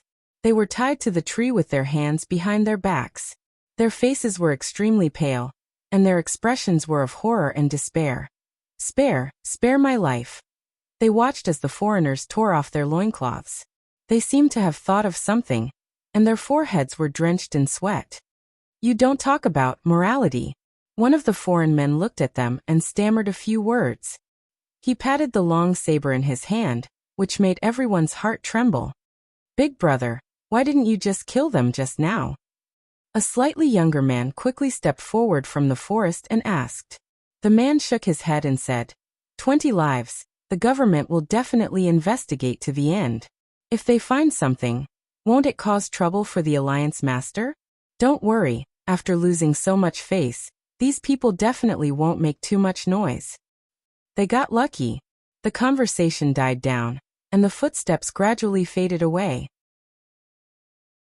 After an unknown period of time, a voice came from another part of the forest. 2 figures walked into the forest. One could vaguely see that they were a man and a woman. "Sam Lang, don't worry." There seemed to be the sound of clothes being taken off, followed by the woman's somewhat worried voice. "Sam Lang, won't others see us here?" "I won't." The man's breathing was a little heavy. All right then," the woman said softly, and the rustling sound began to grow louder. "Can the 2 of you wait for a moment?" Suddenly, a voice came from behind them. The woman's face instantly turned pale. She turned her head to take a look, and in the next moment, a scream could be heard. You don't run away. Come back. Please help us. We will repay you in the future." 20 servants of the Chui family were stripped naked and tied up in the forest outside the city. They were found by a woodcutter overnight? Li rubbed the space between his eyebrows. He looked at the second young lady and asked, "Are the people you arranged reliable?" Mississippi Lu waved a hand, and the servants of the Li family carried a few large boxes into the room and left respectfully. She waved a hand, and the lid of one of the boxes opened automatically. There were all kinds of pearls, gems, and jade inside, and the whole room was lit up. "All right, let's do it." Li slammed the table and said, "In the meeting room of the Lu League. Do you all remember your targets?" Lu Luo sat at the head of the table and said in a low voice, "Yes, Chuzhou City Golden Jade Pavilion. Qing'an City Golden Jade Pavilion. Qingzhou City Golden Jade Pavilion." Not long after that, a dozen people walked out of the meeting room. Carriages drove out of the hall, and each carriage was followed by a dozen people. The carriages traveled in different directions and disappeared on the official road. Over the past 2 days, From the nobles to the ordinary people, the topic of discussion was still glass. The brothels always followed the trend of the masses, and the stories told in the brothels also kept up with the times. In the past few days, there were a few legends about glass.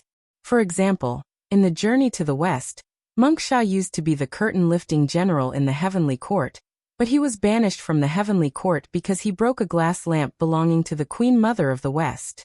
Even in the heavenly palace, glass was very precious. Another example was that if you collected 7 glass balls of different colors, you could summon a dragon. Another legend was that glass was the leftover stone that Niwa used to patch up the sky. It was said in the Buddhist scriptures that the medicine guru Buddha made a vow when he was practicing the bodhisattva path.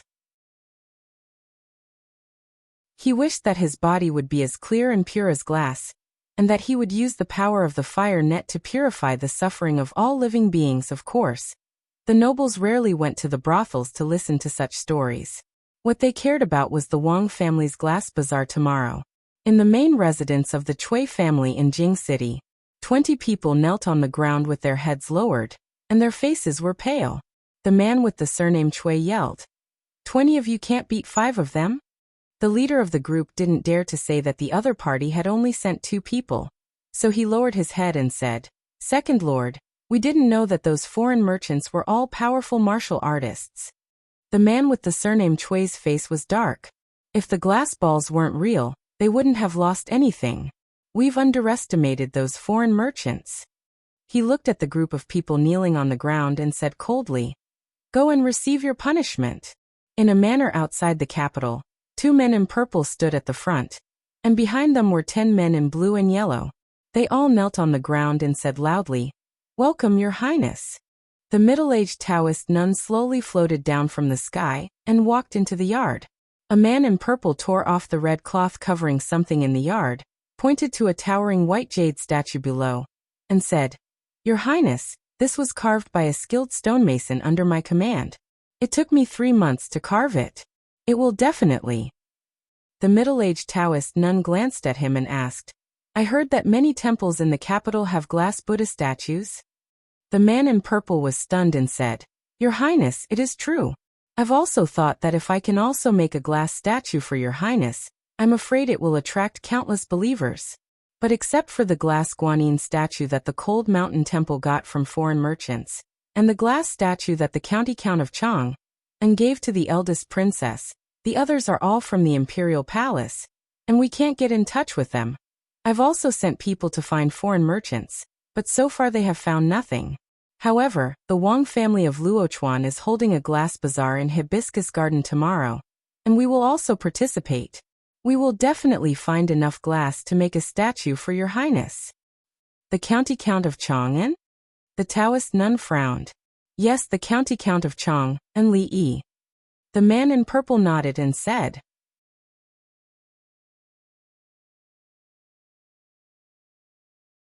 Chapter 637. "There's no need for you to participate in tomorrow's glass bazaar," the nun said after a moment's thought. "Lady, why?" The purple-clothed man paused. Just as he was about to ask for more details, the nun waved him off. "The situation in the Qi Kingdom has changed. The blue-clothed and purple-clothed emissaries will leave the capital with me. One blue-clothed emissary will stay behind to contact the believers in the capital. Time is of the essence, so make your preparations. We'll depart at noon tomorrow at the latest," the nun said calmly as she looked into the distance. "Yes, lady." The purple-clothed man cupped his hands and bowed. "I'll make the arrangements immediately." After slowly retreating from the courtyard, he walked up to the crowd still kneeling outside. "Suzhong." A blue-clothed man immediately stood up. "What are your orders, purple-clothed emissaries?" The purple-clothed man said in a low voice, "The lady has ordered that the emissaries of the holy religion and above must leave the capital tomorrow. However, we cannot abandon the believers in the capital. Among the emissaries, you are the most familiar with the capital. You will stay behind to contact and develop the believers. Do you have any objections?" The blue-clothed man cupped his hands. "I'll follow the lady's orders." He then raised his head. "What about the lady's other avatar?" The purple-clothed man frowned. "From now on, You will be in charge of all matters concerning the holy religion in the capital. You may act as you see fit. Yes, lady. The blue-clothed man said loudly. The blue-clothed men behind him all looked envious. The young man was the youngest blue-clothed emissary of the holy religion. Because of his outstanding abilities, he had risen from a common believer to a blue-clothed emissary in less than a year. If he were to advance one step further, he would become a purple-clothed emissary, second only to the lady and the protectors. Now that the believers in the capital were handed over to him, it was only a matter of time before he became a purple-clothed emissary. Li. Within the courtyard, the middle-aged nun looked in a certain direction and slowly recited the name. The Wang clan was going to hold a glass auction soon. This was a business that involved at least 1,000,000 taels of silver. Perhaps it was because he had seen too much silver and treasures in the past few days, but at this moment, Li actually calmed down. Duan Wu and Li Yingkai were playing marbles in the courtyard. The two of them didn't have much fun for many days. The old granny was going to send this brat to a math college. After a while, Duan Wu would also have to go to the Princess Royal Highness's female college. The two elders were talking to Rui in the room. Li Yi had accidentally walked in and was thrown out. He turned around and glanced at them. He was really worried that the two elders would bring up a sensitive topic. He had been having a headache over this matter for the past few days. Looking up at the sky, he estimated that it was about time. After all, he still had to make a trip to Hibiscus Garden today. Walking out of the door, he saw Fong squatting under a tree, looking up at the sky. Let's go. Li glanced at him and got into the carriage. Inside the room, old madam of the Li family pulled Rui's hand and asked anxiously, "Do you like to eat sour food these days?" Rui nodded and said, "A little." "Tell me, did your period come last month?" Although old madam he was blind at this moment, her lifeless eyes seemed to be glowing. She hurriedly leaned over and asked in a low voice. Rui blushed and said, last month, not last month."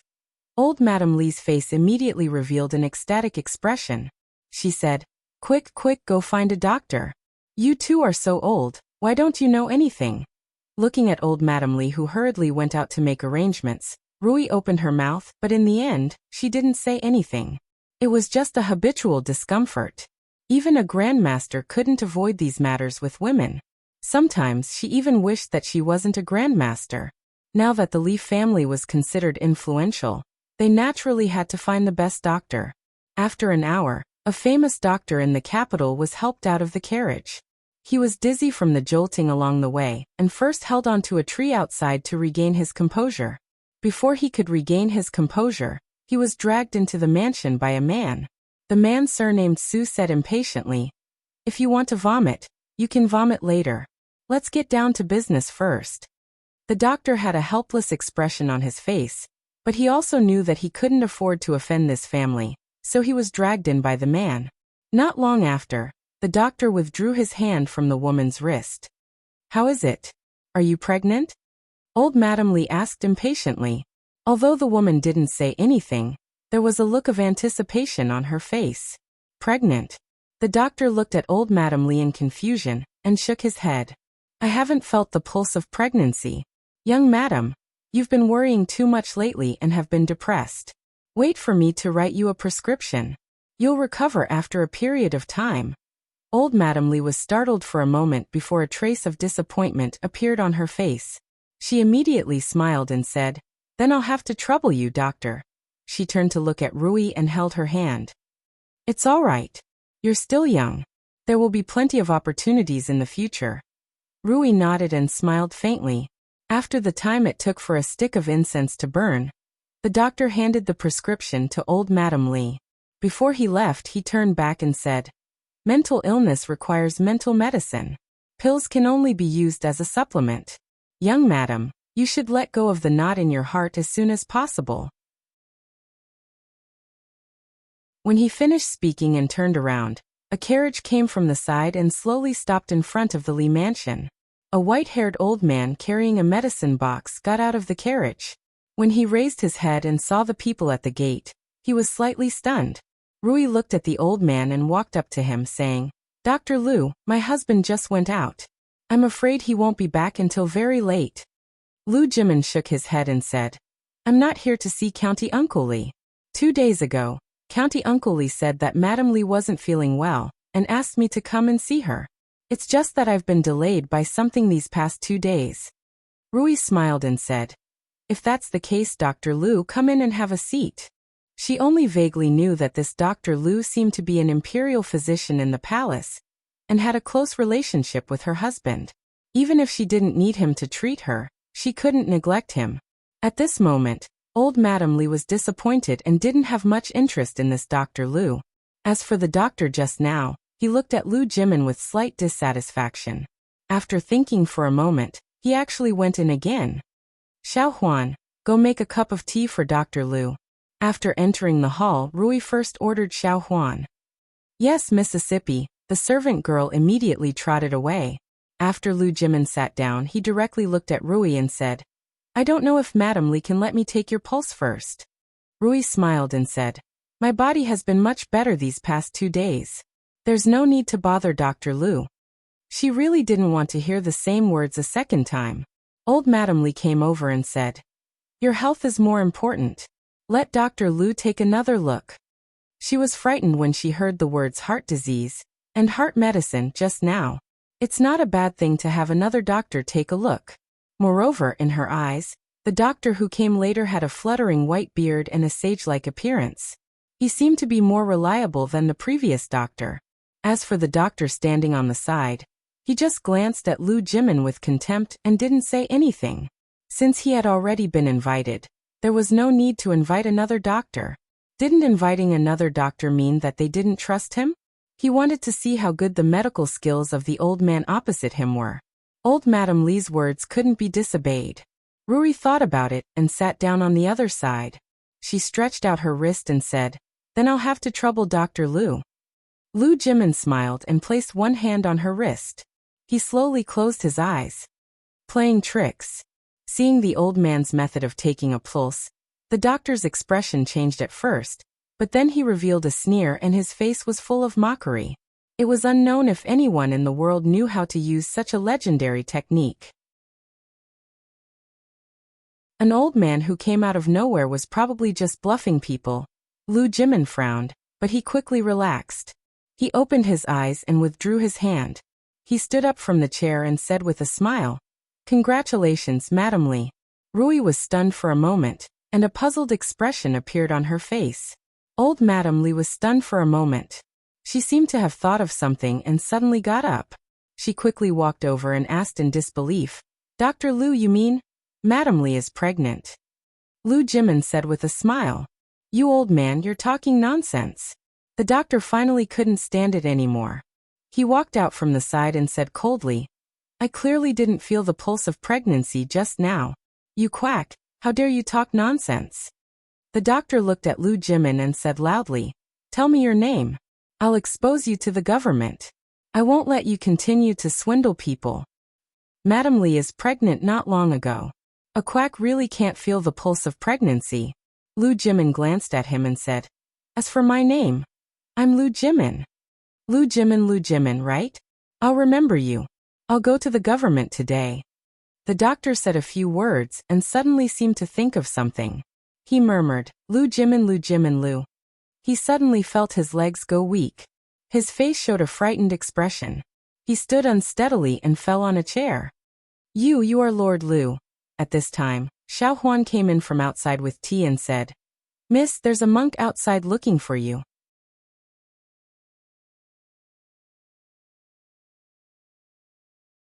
Chapter 638.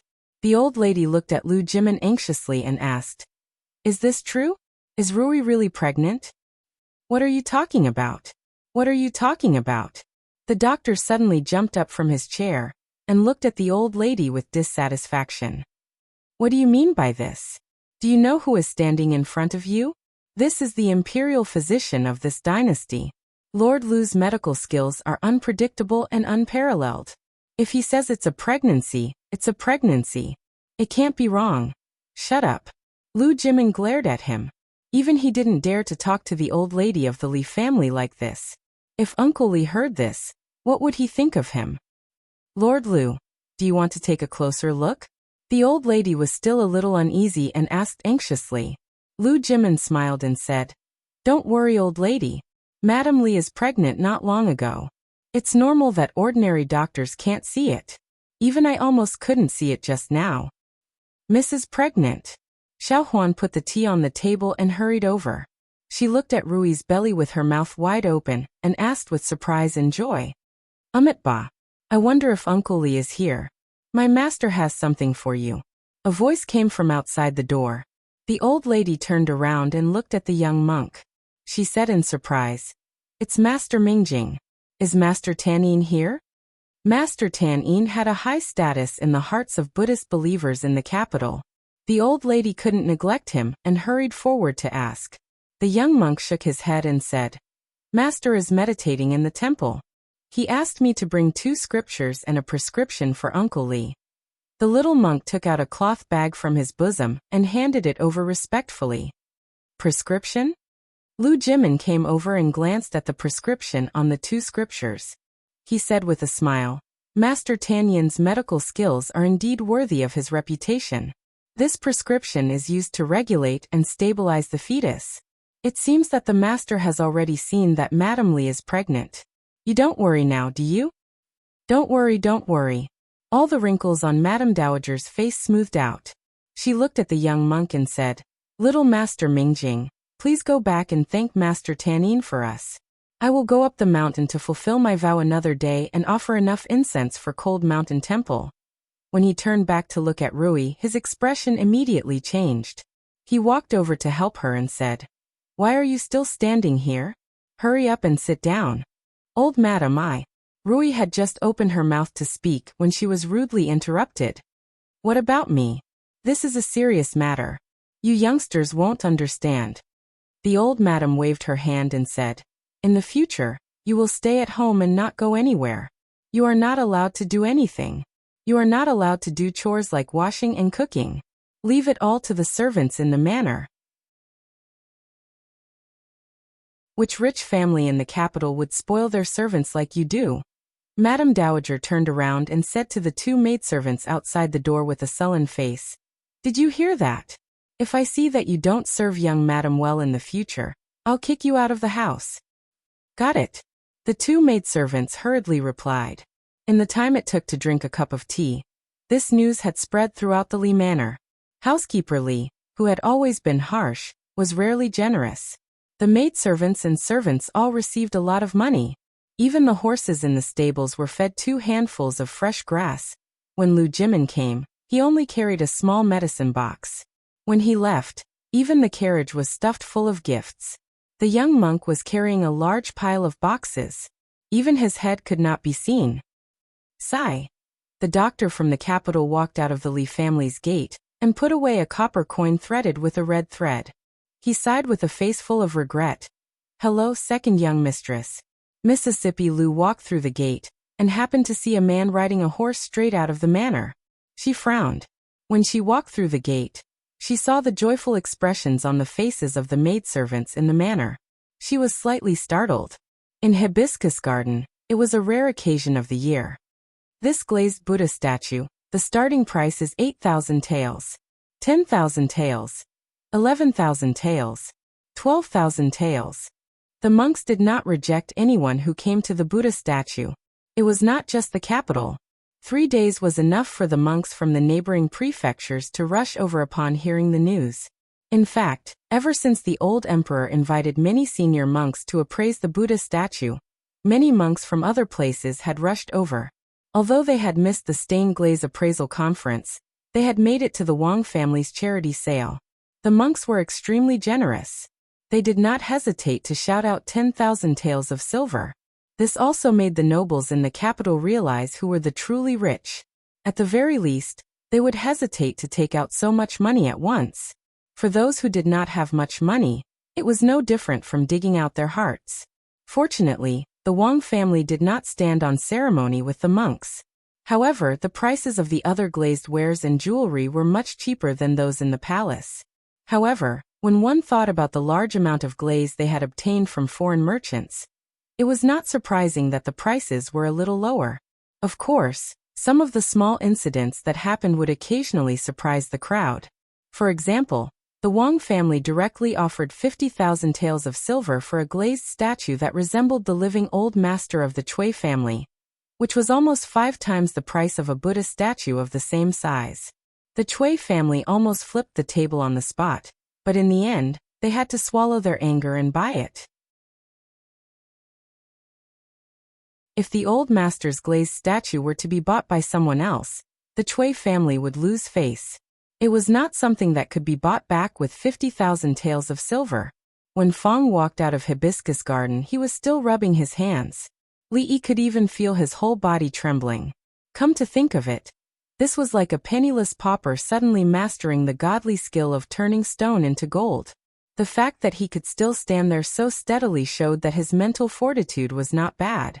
To a certain extent, this was even better than turning stone into gold. After all, glaze was more expensive than gold. In fact, Li Yi did not understand Fong's behavior. With Fong's current wealth, buying a big house was not a problem at all. If he could get past Madame Fong, a beautiful concubine could enter the house at any time. However, although he had money, he had never spent it. The money for Zhuzi's marriage should have been enough a year ago, right? Thinking about it carefully, it seemed that he was the same. The money that he had worked so hard to earn was all squandered by Mississippi Liu before he could spend it. What's wrong? The carriage suddenly stopped. Li Yi remembered that he had just left Hibiscus Garden not long ago. There was no reason for him to be home now, so he lifted the curtain and asked, "Young master, do you want to go in and have a look?" Fong's face showed a hesitant expression, and he pointed to the alley beside him and said, "I'm not going today," Li Yi said as he lowered the curtain after taking a look. "Okay." Fong nodded, got off the carriage and lifted the curtain. Li Yi jumped off the carriage and walked to the alley. "Li, Mrs. not home today." Xiao Cui opened the door and shook her head. "Not home? Where did she go?" Li Yi looked at her and asked. "She just went to the shop. Miss may come back with Sister Ruoqing in the evening." Xiao Cui looked at him and said, "Li, do you want to come in and wait for a while?" "No need." Li Yi shook his head and said, "I'll go first." Xiao Cui stood at the door and watched her walk away before closing the door. She walked to the yard and asked, "Miss, why did you lie to Li and say that you were not home?" Zheng Zimo shook her head and did not speak. There was another knock on the door. "It must be Li coming back again," Xiao Cui asked as she walked. "Miss, what should I say this time?" She opened the door a crack, poked her head out and said, Li, Miss said she is not home you." She was startled and looked at the stranger in front of her. She asked in confusion, "May I ask who you are looking for?"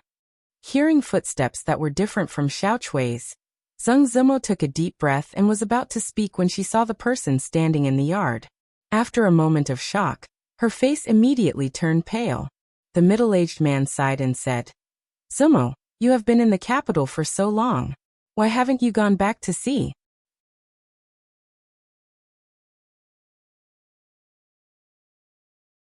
Chapter 639. Home. Zheng Zimo gave a self-deprecating smile. 13 years ago, I had no home. Do you still remember what happened 13 years ago? I don't dare to forget. Zheng Zimo shook her head. When she looked up at the middle-aged man again, her expression had returned to calmness. She said, "What brings you here today, Assistant Minister Zheng?" Feeling the alienation in her words, the middle-aged man sighed and said, "I was just a small official in the Ministry of Revenue. I couldn't change the overall situation, and could only watch my brother fall into trouble. Later, I also went to the musical house to find you.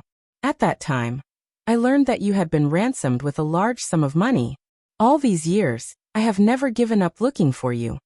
The middle-aged man looked at her and said slowly, "That day, Zijian said that the person he saw in the Drunken Moon Tower seemed to be you.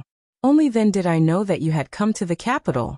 These days, I have been afraid to see you because I am worried that you still can't forget what happened in the past. What else can I do for you, Assistant Minister?" The middle-aged man looked at her and said seriously, "Come back.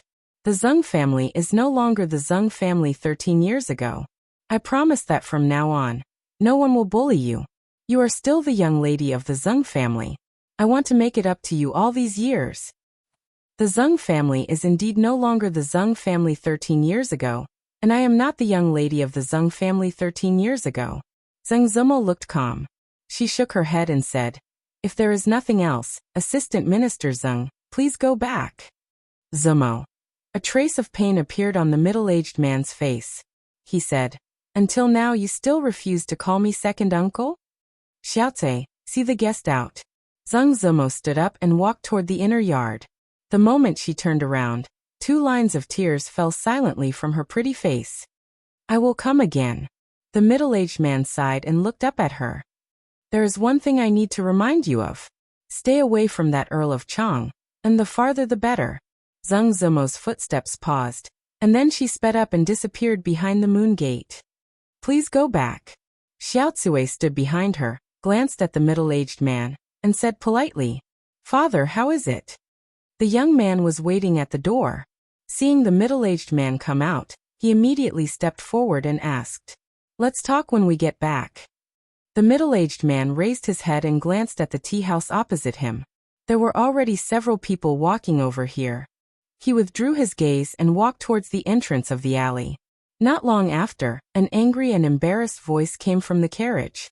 "What? She actually refused? Does she think she is, Pa?" The middle-aged man slapped the young man's face and said coldly, "Shut up. If it wasn't for your uncle protecting us and taking all the blame, do you think you would still be sitting in the carriage today?" The middle-aged man glanced at him and said, "We owe her too much. Drunken Mo is my eldest brother's only flesh and blood. Fortunately, we found her. Otherwise, my conscience would never be at ease. No matter what grudges you have between the two of you, from today onwards, everything will be written off." "I understand, father." The young man covered his face and nodded, but when he occasionally turned his head, his eyes were filled with disdain and resentment. What debt? What flesh and blood? One made him suffer for several months, and the other ruined his future, becoming the laughingstock of the capital. From then on, he could only live at home and wait for death.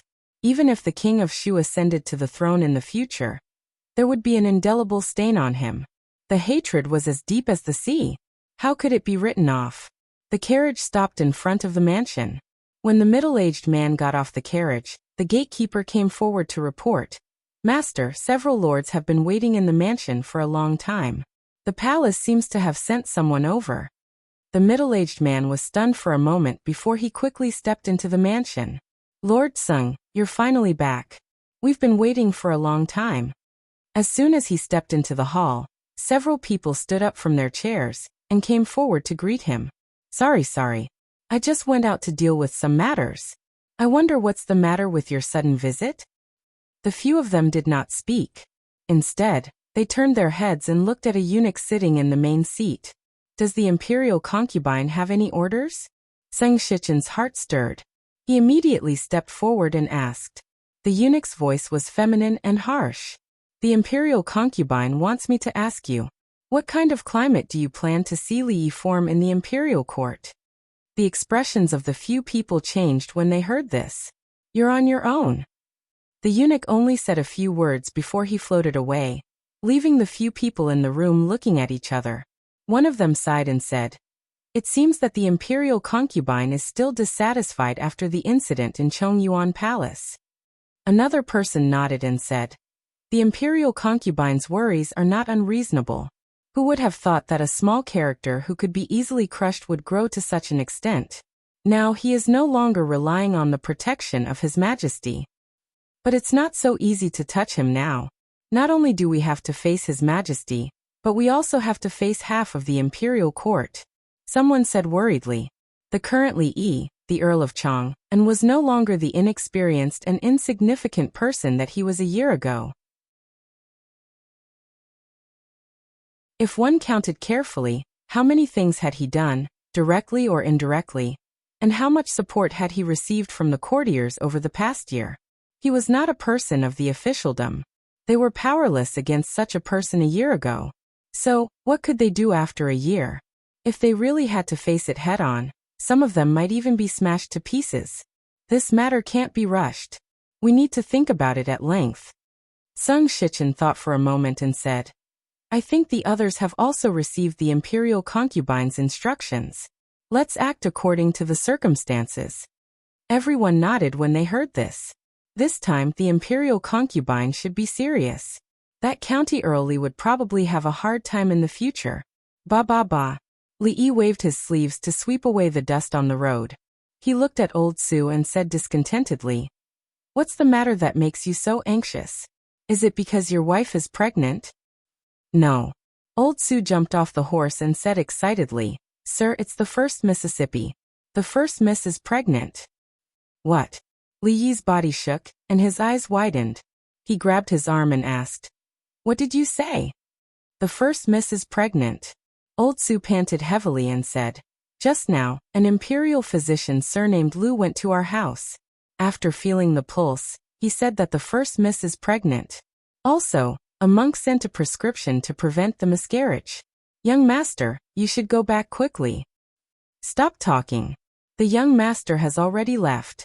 Fong patted him on the shoulder and said, pointing to the horse that was galloping away, "Hurry up." He waved the reins, and the carriage started slowly. "Haha, young master, this time, we must hold a banquet for 3 days.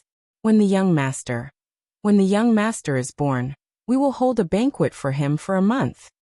Fong got off the carriage and rushed into the mansion. He stepped into the yard and said with a smile. The Fong family's sister-in-law came out of the room. She glanced at him and said, "Keep your voice down.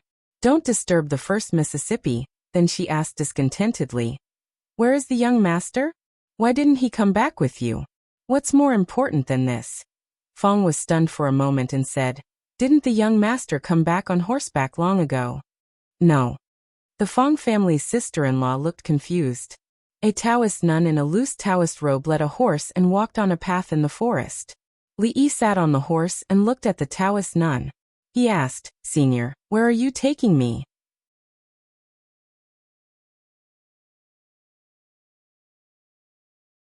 Chapter 640. The Qi Kingdom. The middle-aged Taoist nun didn't look back and said lightly, "The Qi Kingdom?" Li Yi's face changed. The place he wanted to go most now was his home. And the person he wanted to see the most was Rui, not the Qi Kingdom. He didn't want to talk nonsense with this Taoist nun here. Rui was pregnant. They were going to have a child. Rui would no longer have a knot in her heart because of this matter. This was the happiest thing that had happened to her since she came to this world. F*ck those Taoist nuns, and F*ck the state of Qi. If she hadn't hit his acupoints, and if this Taoist nun hadn't been a master, he would have rushed back now. "Put me down. I want to go home." Li looked at her and said, "What do you want? I'll give you whatever I can. As for silver, how much do you want?" The Taoist nun kept walking and asked indifferently, "The colored glass that appeared in the capital recently was all made by you, right?" "You want colored glass?"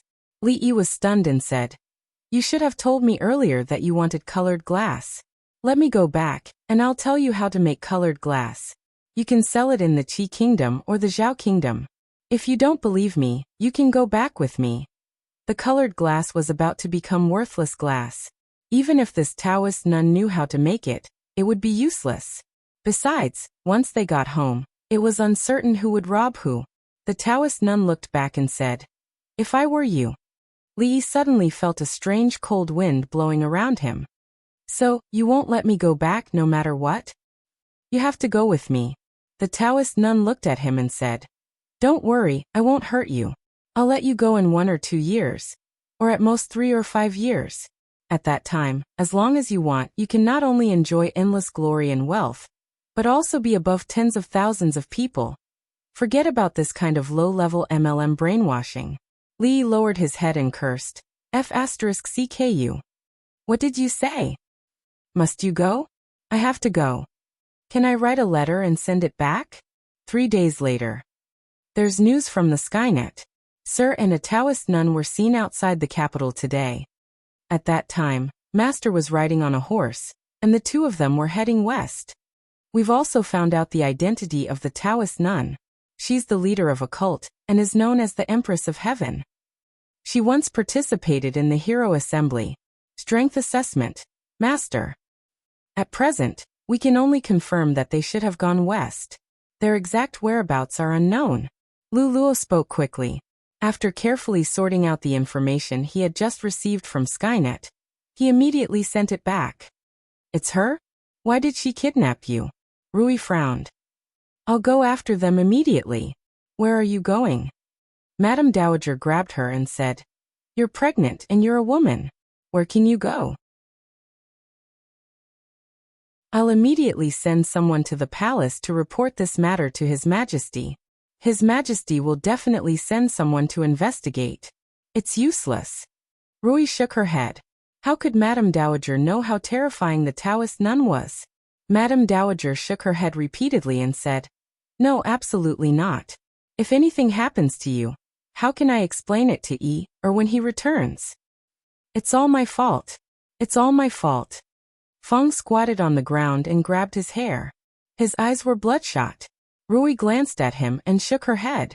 Uncle Feng, don't be like this. The Taoist nun has the strength of a master. All the guards combined are no match for her. Don't worry. That boy is very clever. Literally, or you stay at home and take care of yourself. I'll go there myself. A voice came from behind. Second granduncle walked in leisurely with his hands behind his back. You, where are you going? Madame Dowager asked in confusion. Mississippi Lu shook her head and said, No, I can't fight with others in the future. If second granduncle leaves, what will happen to the family? The old man frowned and said, That's really troublesome.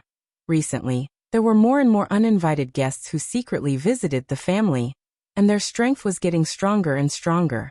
They used all kinds of means. Ruri couldn't fight with others in the future. If he left, the guards of the Li family, including those ordinary masters, could not guarantee that nothing would go wrong. It was really a headache. I'll go. Mississippi Lu clenched her sword and said, No. Rui refused immediately. You're no match for the Taoist nun. I'll act according to circumstances. No. Outside the Li family's mansion, the servants of the Li family looked at an unfamiliar old man standing at the door and asked, May I ask who you're looking for? Although the old man was a little sloppy, the people who could come to the county earl's mansion were all well-known figures in the capital. They didn't dare to judge a person by his appearance. Killing a small county earl. If it weren't for the fact that I'm short of money these days, I wouldn't dare to do such a stupid thing. The sloppy old man threw a milky white lump into his mouth and said, Is County Earl of Chang and Li Ian there? Although he was a grandmaster, grandmasters were not above the common people. They also needed to eat and drink. Although it was shameful to do this kind of killer's work, he had never cared about this kind of thing in the past.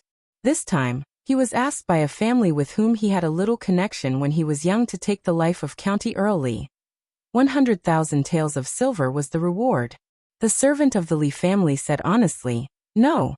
The sloppy old man was stunned and asked, Where did he go? He went out and hasn't come back yet. The old man frowned and said, In that case, I'll wait here for him to come back. As soon as the old man finished speaking, the servant only felt that everything in front of him went black, and then he collapsed on the ground powerlessly. You're lucky. 100,000 taels of silver for one life. I said one life, and I mean it. I'm a man of my word. The sloppy old man murmured and knocked out several maids and servants in the courtyard. He also casually took care of several people who looked like guards. Hearing a sound coming from a courtyard, he strode in. I only kill. The sloppy old man didn't finish his sentence. He was stunned when he saw several figures standing in the courtyard. He immediately bowed to the ground and said, I'm sorry. I went the wrong way. Cough, cough. After saying that, he turned around and left without any hesitation. Because he was too nervous, the candy just now was stuck in his throat, and he didn't dare to swallow it immediately. Come back. An old voice came from behind. The sloppy old man stopped, turned around, and knelt on the ground. I have eyes but failed to recognize Mount Tai. Please spare my life, senior.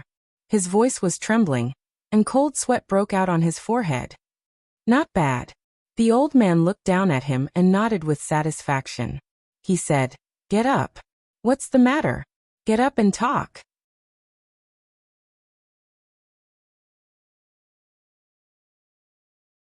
Chapter 641. Did you hear me? Second great-uncle asked while lying on the rocking chair. Yes. The sloppy old man stood aside respectfully and nodded like a chicken pecking rice. Second great-uncle glared at him. Listen carefully. Hurry up and go. The sloppy old man hurriedly reminded him. Senior, I forgot the antidote. The old man threw a porcelain bottle over and said, There are 100 antidotes here. Each one can suppress the poison in your body for 2 days. That is to say, 7 months at most.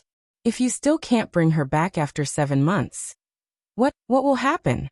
The sloppy old man asked with a trembling voice. Her limbs will be stiff and she will bleed from her orifices. Within 2 hours, she will turn into a pool of pus. The sloppy old man's expression changed drastically and he said, Senior, can you give me a few more? The world is so big, and it's so difficult to find a person. What if you still can't find her after 7 months? Second great-uncle nodded and said, So you can't delay. The sloppy old man was speechless. Not long after, the sloppy old man walked out of the Lee family with a horse, looking dispirited. He lifted his sleeve and looked at his arm, looking even more dispirited. This time it was a real poison. Damned Taoist nun. Damned old monster. He quickly got on the horse and put away the token in his bosom.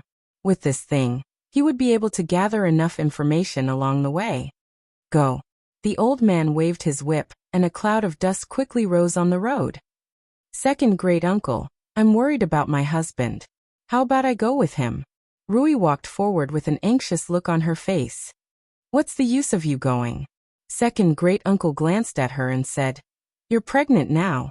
Can you fight with the guru? Don't use your true chi before the child is born. There has never been a lack of geniuses in the martial arts world. There were peerless masters who reached the top at a young age. Why didn't they have children? Also, have you forgotten why your father destroyed his own martial arts?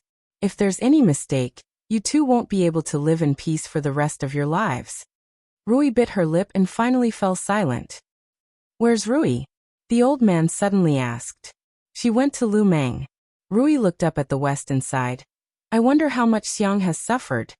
These fruits are all wilted and not fresh at all. Do you have pears? Give me 2 fresh pears. Li laid comfortably on a soft bed and pointed at the blue-clothed man in the room. Where can I find fresh pears for you in this season? The blue-clothed man's eyes were almost spitting fire. He said angrily, Moreover, this is a ship. Don't go too far. Are you coming? Wait a minute. The blue-robed man's face fell as he strode out of the room. Li rubbed his head and threw a candied date into his mouth. He had been on the boat for 2 hours and his head was a little dizzy. Meeting that damned Taoist nun aside, today was actually a very happy day. He was finally going to have a child. This was something that he had never experienced in his 2 lifetimes. However, Rui must be very worried now. Xiaohuan must be crying. Mississippi Lu must be unhappy too. He had promised her another 100,000 taels of silver in a few days. He didn't know how long it would take. The old emperor was probably not in a good mood either. He had earned a lot of money these days. He had planned to persuade him to confiscate a few people's properties.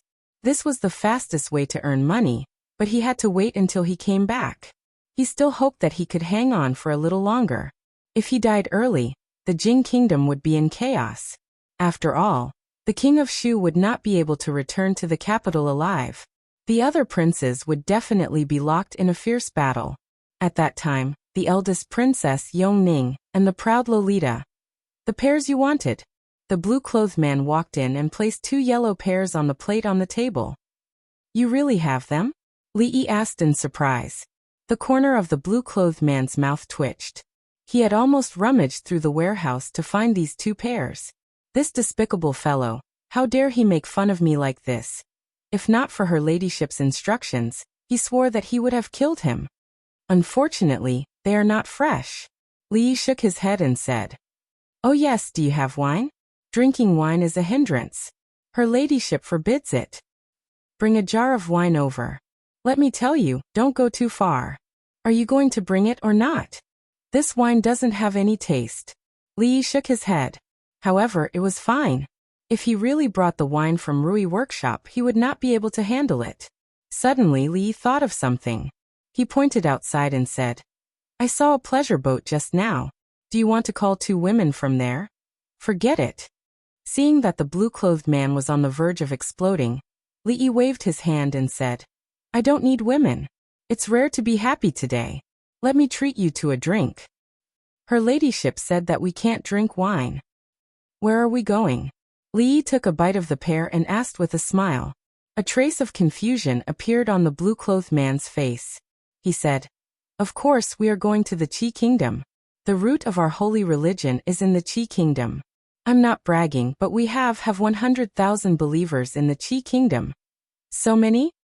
Li had a surprised expression on his face. A multi-level marketing organization that had 100,000 members could be regarded as a classic example.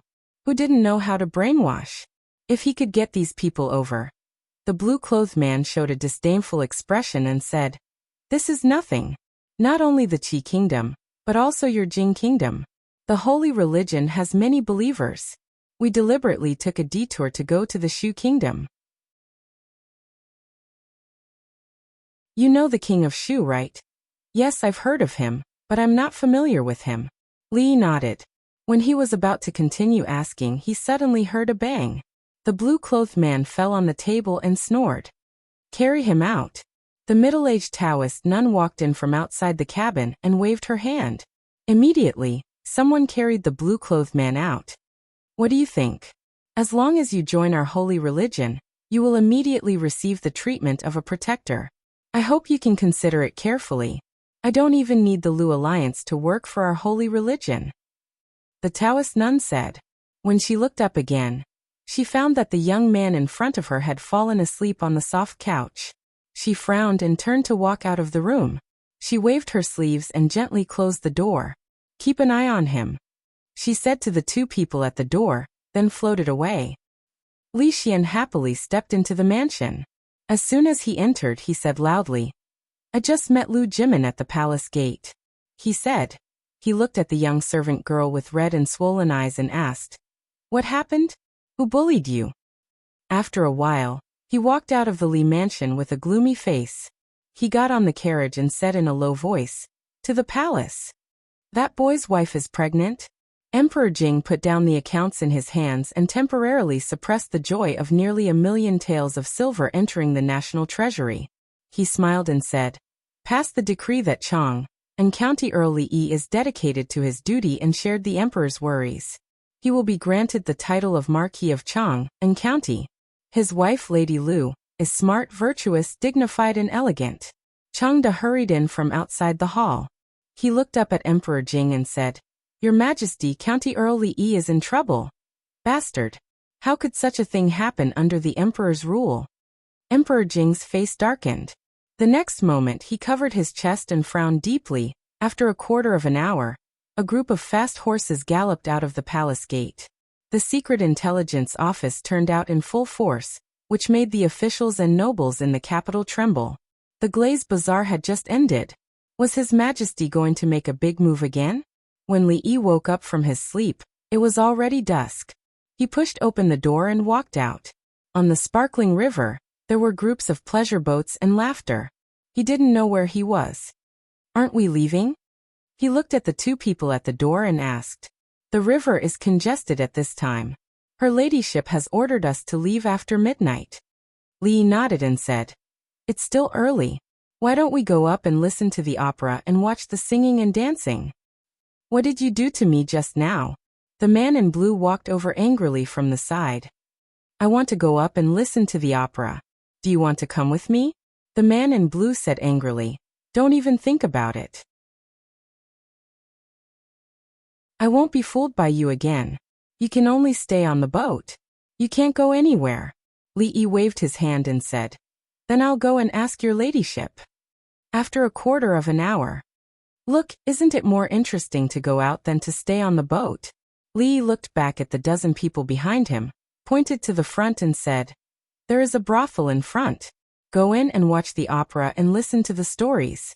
If you see anything you like, just buy it. I'll be the host today. Remember to go back and ask your ladyship for reimbursement.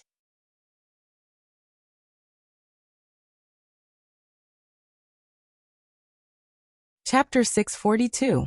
Usually they did not pay much attention to places like the brothel. Seeing it today, the apostles of the holy religion were surprised to find that the play in the brothel was actually so interesting. By Suzanne, humans and demons cannot love each other. The sea of bitterness is boundless. Repent and you will be saved. On the stage, a monk wearing a bright yellow kasaya held an alms bowl in his hand and pointed it at the woman in white on the ground. The woman looked up at the monk and said in a sad voice, "Fahai, I and the official are really in love. Why are you so aggressive?" "Amitba." The monk said the name of Buddha and sighed. "In that case, I have to accept you." The audience under the stage shook their heads and sighed. What a love between humans and demons. The Legend of the White Snake was a long-lasting play. Even after watching it several times, they could still see some freshness in it. "You old bald donkey. Why did you break them up? I will kill you." A young man rushed onto the stage angrily and kicked the monk to the ground. The alms bowl rolled far away. The monk who was kicked to the ground was stunned. The white snake was stunned. The audience under the stage was stunned. The dozen apostles were also stunned. The plot of the Legend of the White Snake was wonderful, and the performance of the two actors on the stage was even more vivid. However, it was rare to see someone like this young man who was immersed in the play. Obviously, he really regarded the actor who played Fahai as an old bald donkey who wanted to break up the lovers. Several strong men hurried onto the stage and walked in the direction of the young man. However, they were stopped by two men who jumped onto the stage. "Get out of the way, don't interfere with the performance." Several strong men were about to come over. However, although the two people were thin and weak, their strength was not small. The few men could not cross their line of defense at all. That Fahai tore off the kasaya on his body. He wanted to cry but had no tears. He said, "I am not Fahai." He rubbed his butt, and his heart was really full of mixed feelings. Although he had been kicked, as an actor, what could be more proud of than playing a role to the point where the audience couldn't tell what was inside or outside the play? "I am sorry, I am sorry." The young man finally came to his senses and said awkwardly. He jumped off the stage and said in a low voice, "What are you waiting for? Haven't you embarrassed yourself enough?" After saying that, he quickly walked out of the door. The few of them exchanged looks and shook their heads. He was the one who was embarrassed, not them. However, the old monk had acted really well. They nearly had the urge to jump up and beat him to death. Seeing that the young man had already walked out, they hurriedly followed. "Haha, that young man was really interesting. It's also because of that guy's good acting. He really brought Fahai to life. To be honest, I also wanted to rush up and kick him. Haha, I agree, I agree." A burst of laughter came from below the stage. The monk climbed up from the stage and said with a smile, "Thank you for your appreciation. This show is over. The next show, Flooding Jinshan, will begin in 15 minutes. Amidst the laughter of the crowd, he slowly retreated behind the curtain and took out a small wooden tablet from his bosom. After carefully examining it, his expression suddenly changed. "Quick, prepare the horses. We're going to the capital." At the same time, Li Yi, who had walked out of the brothel, secretly sighed. The brothels scattered in various places would only hire some people to be responsible for maintaining order. They were all ordinary men, and few of them knew martial arts. The 11 people following him were not easy to deal with. Moreover, the Taoist nun was not far away. He knew better than anyone else the strength of a guru. The only thing he could do at the moment was to send a message back. "Thank God, my husband is fine." As Rui held the wooden token in her hand, her worried heart finally calmed down. A bald man panted and said, "It was not convenient for His Excellency to reveal his identity at that time, so he made this urgent plan. I didn't dare to delay and immediately came here overnight." "You've worked hard." "Not at all, not at all." The man smiled and said, "It's His Excellency who has given us performers a living. It's our honor to do something for His Excellency." "Thank you very much." Rui looked at him and turned her head to say, "Uncle Li, go to the cashier and withdraw 1,000 taels of silver." The little maid ran out with swollen eyes and said in a panic, First miss, second miss is missing. She hasn't come back since last night. The morning assembly had just ended. The courtiers walked out of the main hall with confusion, shock, and doubt on their faces. It was rare for so many emotions to appear on the faces of hundreds of officials on such a large scale. Uncle Li of County Li was missing. Uncle Li, who was the most favored by the emperor in today's court and could influence half of the court, was missing. His Majesty was in a very bad mood today. The morning assembly that usually lasted at least 2 hours ended in less than a quarter of an hour. The strangest thing was that an official was kicked by the furious old General Shui, just because he had a little doubt about the calculation school. His Majesty did not say a word, and just announced the end of the assembly. Until now, they still hadn't recovered from this news. An hour later, in an official's mansion. Li Yi is missing. Should we forget it? Let's put this matter aside for now. If he was still in the capital, this would be a dispute in the court. But now that he is missing, if we take the opportunity to make a move, I'm afraid it will anger a lot of people. You saw it, old General Shui in the main hall just now. I also don't think it's appropriate. Whether it's those people in the imperial court or His Majesty, they won't allow anyone to add insult to injury at this time. In my opinion, Li Yi has offended so many people that there's an 80% chance he'll never return. Without him, there's nothing to worry about. They did not expect the situation to change so quickly. They quickly finalized some things. Without Li Yi, there is one less biggest stumbling block in front of the King of Shu. Congratulations, congratulations. Zumo, what's wrong with you these days? Are you not feeling well?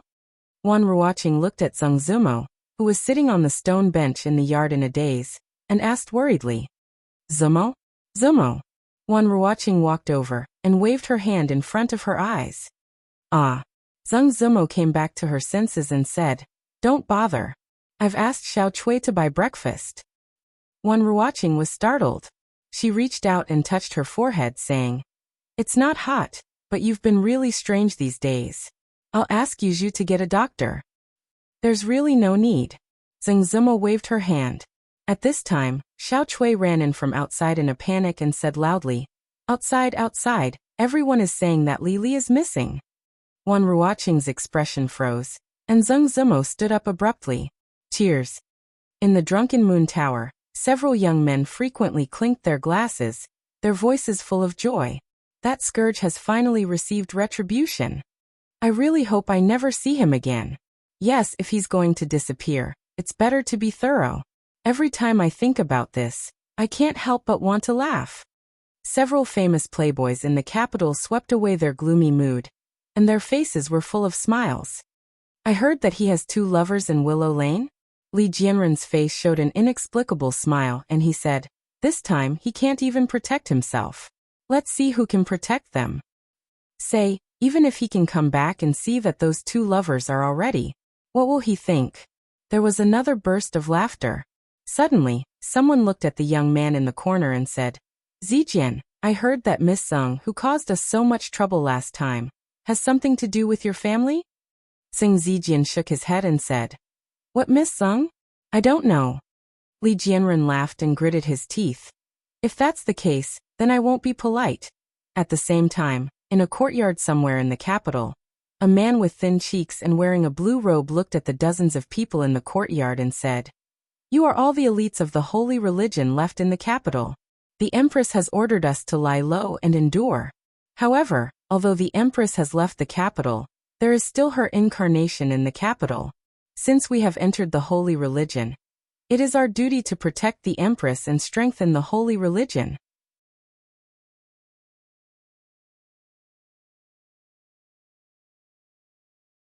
Chapter 643. Some officials in the capital city had been waiting anxiously for a long time. Finally, the news of the imperial concubine came. The series of measures against the Earl of Chang, and was temporarily cancelled. This made them heave a long sigh of relief in their hearts. The atmosphere in the court was not right these days. Of course, this kind of abnormality was mostly reflected in His Majesty. There were already quite a few ignorant officials who were reprimanded in court for making small mistakes, so there were quite a few who were demoted.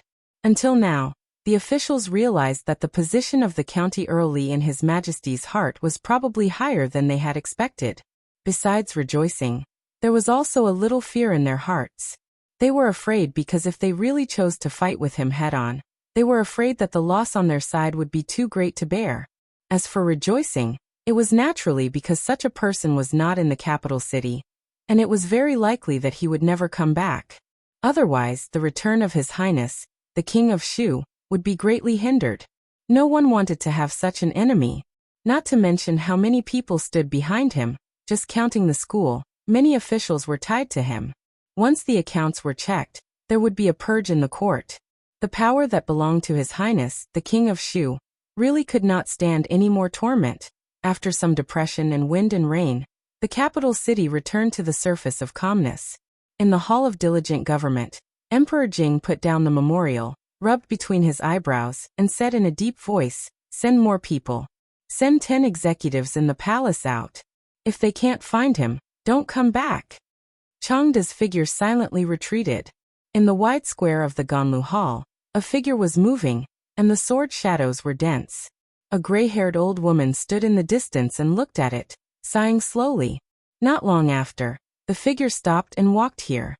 He did not look at the golden egg fried rice on the stone steps, but carried the jar of wine beside him into the hall. In the mathematics college, the classroom was empty at lunchtime. Li Xian looked out of the window absent-mindedly. Another handsome man came in with a lunchbox and put it in front of him. After glancing at him, he walked out without saying a word. Outside the college, Li Han's chubby figure had lost a lot of weight. At this moment, he was standing in the corner with his hands behind his back, loudly reprimanding several young men. 10 days. The young maidservant sat in the courtyard, counting the days with her fingers. Although her face was much paler than before, it was still somewhat healthy. Son-in-law had sent a letter a few days ago, saying that he had an urgent matter to attend to in a faraway place, and would only be back after a very long time. How long was a very long time? A month? Or 2 months? She was actually very happy that Miss was pregnant, but the son-in-law was not around, and even the second Miss had disappeared for almost 10 days. She just could not be happy hearing the voice behind her. She looked back and immediately stood up. She hurriedly ran over and said, "Miss, don't move. Let me do it." There was a lot of space inside the carriage, and it was covered with a thick brocade couch. However, it was still a little bumpy on the official road. These people seemed to be in a hurry. Except for the first night when the river was congested, they had to stop for a short while. After that, they hurried on day and night. Apart from Taoist nun, there were dozens of people accompanying them. Without exception, all of them were masters. Li Yi had seen 2 of them in purple at the Hero Conference. They were all masters in the heaven list. The other people in blue also gave off an extraordinary feeling. Not counting the Taoist nun, this kind of strength in the Jianghu could be considered as a not insignificant force. Taoist nun gave him a very strange feeling. Apart from a few words in the beginning, she had not taken the initiative to speak again. She did not even mention the method of making colored glaze. However, as for the various requests that Kiran made to test Kiran, and even his rude and excessive actions, Kiran agreed to all of them without hesitation. The more she acted like this, the more he felt that she was plotting something big. He took out a painting scroll from his sleeve. This was the one he had obtained from the man in blue. After slowly unfolding it, he saw the woman in the painting. A look of confusion appeared on his face. "I don't think so." After a long time, he shook his head and dispelled an unrealistic thought from his mind. Holy religion. Li Yi leaned against the carriage and slowly said a few words. Good stuff. In another carriage ahead, a middle-aged Taoist nun sat cross-legged with a thin book in her hand. In the 6th month of the 1st year of Jinghe, Qing Prefecture, Li family village. On the 7th day of the 7th month, immortal at the Magpie Bridge, the unknown scholar's name Shuk Qing, Prefecture. On the 15th day of the 8th month, Shuidiao Getu, he was awarded the title of #1 scholar of the Jing Kingdom. Candied haws, rui nectar, strong wine, scented soap, perfume, master of heavenly punishment, changed interrogation by torture, innovated mathematics, turned the tide, defeated the envoy of the Qi kingdom. After a while, the Taoist nun put the book to one side and said, "Invite that guest over." "Yes, madam." Immediately, one of the men turned his horse around and rode to the front of another carriage. He said to the people standing guard outside, "Her ladyship has orders to invite this guest over." "Shoo." One of the men made a shushing gesture and said, "Keep your voice down." He fell asleep again? The man's face showed an expression of disbelief. The others nodded helplessly. "Forget it, I'll go report to her ladyship." The man shook his head helplessly, turned his horse around again and rode forward. He had seen people who liked to sleep, but this was the first time he had seen someone who slept during the day and slept at night, only waking up for meals. No wonder her ladyship treated him so specially. After all, there weren't many people in this world who liked to sleep so much. Then let's wait for him to wake up. After reporting the truth, there was a pause before a voice came from inside the carriage. It was already late at night in the capital. There was less than an hour left until the curfew. There were almost no pedestrians on the streets. Two slightly tired figures walked out of a brothel. A few steps behind them, several figures followed closely behind. One watching turned her head and asked, "Zumo, are you really going to the Zeng family tomorrow?" Zumo nodded and said, "I want to go there and bring back my parents' memorial tablets." One watching thought about it and said, "I'll go with you." Zumo shook her head. "No need. It's not a dangerous place. I'll be fine alone." "All right, I'll wait for you outside the Zeng family tomorrow." One watching nodded and then sighed. "I wonder how he is. There hasn't been any news from the brothel for a long time." Zumo raised her head, and a trace of deep regret appeared on her face. If she hadn't asked Xiao Chui to lie to him that day, if she had asked him to stay for just a quarter of an hour, would that incident not have happened? Ooh. Suddenly, an explosive shout came from behind them. The 8 people immediately rushed forward and surrounded Wan Ruoqing and Zeng Zumo with their backs to the outside. One of them even unsheathed his weapon and revealed a vigilant expression as he pointed to a distant alley on the side. One person looked into the darkness and said coldly, "Stop hiding and come out." Only the man's words echoed in the dark alley. There was still no sound.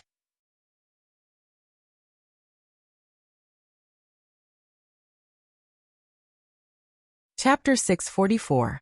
You 4 escort the 2 girls and leave. We'll take care of this. The leader turned around and ordered. Suddenly, a xiao sound came from the air. He staggered and covered his shoulder. He immediately said, "There are archers on the other side, quickly dodge." Swoosh, swoosh. However, his warning was a little too late. After a few sounds, 3 more people were shot. Fortunately, the wounds were not fatal. Their expressions changed. One of them immediately took out a bamboo tube and lit it without hesitation. A dazzling white light suddenly lit up from his hand and exploded in the night sky. "Move quickly. Catch the 2 women. Kill the others." A low voice finally came from the depths of the alley, and more than 10 people walked out from it. In the deepest part of the alley, a masked young man smiled coldly. "Did you go out with them again yesterday?" Sung Shichen asked his son as soon as the banquet ended. Sung Zijian nodded and said, "Yes, I just went out for dinner." "Don't hang out with them in the future." Sung Shichen frowned and said, "When the king of Shu gains power in the future, he can get you an official position in the court. Keep your spirits up. Don't hang out with those people all day and give up on yourself." "I know." Sung Zijian nodded and said. Not long after, Sung Zijian looked at his father's back with a trace of sarcasm on his face. Ever since he broke a leg and almost died, Li Jianren's temperament had changed drastically. Even the few people who were close to him had gradually distanced themselves from him. This time, after Li Yi disappeared, he had said many times that he wanted to take revenge for the humiliation he had suffered in the past. He knew that the 2 women were protected by experts, and this was not a small matter at all. He had made ample preparations. He had even gone there personally to witness that scene with his own eyes. Now he had probably succeeded, right? Zeng Zumo? In the entire Zeng family, only his father thought so. Zeng Zijian's mouth twitched, and he got up to walk to his room. He would get news of Li Jianren by tomorrow night at the latest. Dazzling fireworks exploded in the night sky. Within a few breaths, the nearest brothels were quickly lit up. However, it was too late. The arrow is poisoned. The 4 people who were shot were lying on the ground, their faces pale. The other 4 were protecting the 2 women behind them. When they saw the dozen people walking out of the alley, their faces turned ugly. "Who are you people?" The leader of the group asked coldly. "Don't let him stall for time," the leader of the opposing side said calmly. "Kill." He didn't expect the other party to be so decisive. The man's face completely darkened as he said, "Ladies, we can only hold them off for a while. You 2 run quickly to the nearest brothel." After saying that, he took the lead and rushed forward. The signal had already been sent. As long as they could buy some time for reinforcements to arrive, these people would no longer be a threat. The other 3 glanced at each other before pouncing forward one after another. Although Wan Ruoqing and Zheng Zimo looked anxious, they also knew that the 2 of them would only be a burden here. They quickly turned around and ran back. How could the opposing side let the 2 of them go? Immediately, 4 people quickly chased after them. The few men were entangled and could only watch helplessly as they passed by them. "Let's see where you can run to." The 4 people walked side by side. When they passed a certain street corner, a sneer appeared on their faces. However, at this street corner, a blade suddenly flashed, and 4 heads rolled to the ground. "Disrespecting the queen. You deserve to die." A figure walked out from behind with a bloody long blade in his hand, and said coldly. More and more figures walked out from behind him, and turned their heads at the same time, looking at the deep alley not far ahead. Why haven't they come back yet? Seeing that the 4 people who were not afraid of death actually stopped everyone, and there was still no news of the 4 people who had just left, the leader finally frowned. The 4 of them all had extraordinary skills, but it took them such a long time to deal with 2 weak women. If they delayed any longer, the situation might change. The man was about to open his mouth to adjust his plan, but at some point he saw many figures rushing over from the opposite side. His expression finally changed. "They're finally here." The eyes of the 4 big men lit up, and they no longer continued to fight. They quickly retreated to the back and said to the figures, "These brothers are injured. We'll take them to find a doctor first. I'll leave this to you." After saying that, they quickly carried the 4 people on the ground and went to the nearest clinic. "Ladies, there's nothing here?" After a while, a man held a torch in his hand and looked around. Except for the blood on the ground, there was no one at all. It was clearly here just now. They just told us to go first. Wan Ruoqing walked over, and after looking around, her face showed an anxious expression. "It's impossible." The man also looked puzzled. At this moment, a man covered in blood ran over from afar and asked, "It's all thanks to you. Are the 2 ladies all right? Where are the others?" Wan Ruoqing hurriedly walked over and asked, "How are your injuries?" "They're all in the clinic in front." Seeing that the 2 of them were safe, the man let out a long sigh of relief and said, "They're all superficial wounds, it's not a big deal. Just now, thanks to these brothers who arrived in time, otherwise, I might really lose my life here today." "Which brothers?" the man opposite asked with a puzzled expression. "What happened just now? Weren't you the ones who rushed over just now?" The man asked with a puzzled expression. "Not far from here, in a hidden courtyard." "Tell me who ordered you to do this." More than 10 people were tied up and kneeling in the courtyard. A young man pulled the black cloth off one of their faces and asked slowly. The man sneered, clenched his teeth and said, "Don't even think about it, I advise you." With a flash of saber light, a head flew up and rolled not far away. The headless corpse fell to the ground. The young man walked down to the next one. "Tell me, who ordered you to do this?" Seeing his companion's head separated from his body, the man's complexion changed. He said, "You had better not." With another flash of saber light, the young man walked in front of the 3rd person. "Tell me, who ordered you to do this?" The black-clothed man pointed at the last person and said with a trembling voice, It was Li, it was young Master Li Jianren. I beg you, don't kill me. Disrespecting the Heavenly Empress, you all deserve to die." The young man took a step back and waved his hand. In an instant, several saber lights appeared in the courtyard. The young man walked to the last black-clothed man in the courtyard and slowly said, "Now it's your turn." The figure's body was already trembling like a sieve. He said, You dare kill me? My father is the assistant minister of the Ministry of Works. You can't kill me.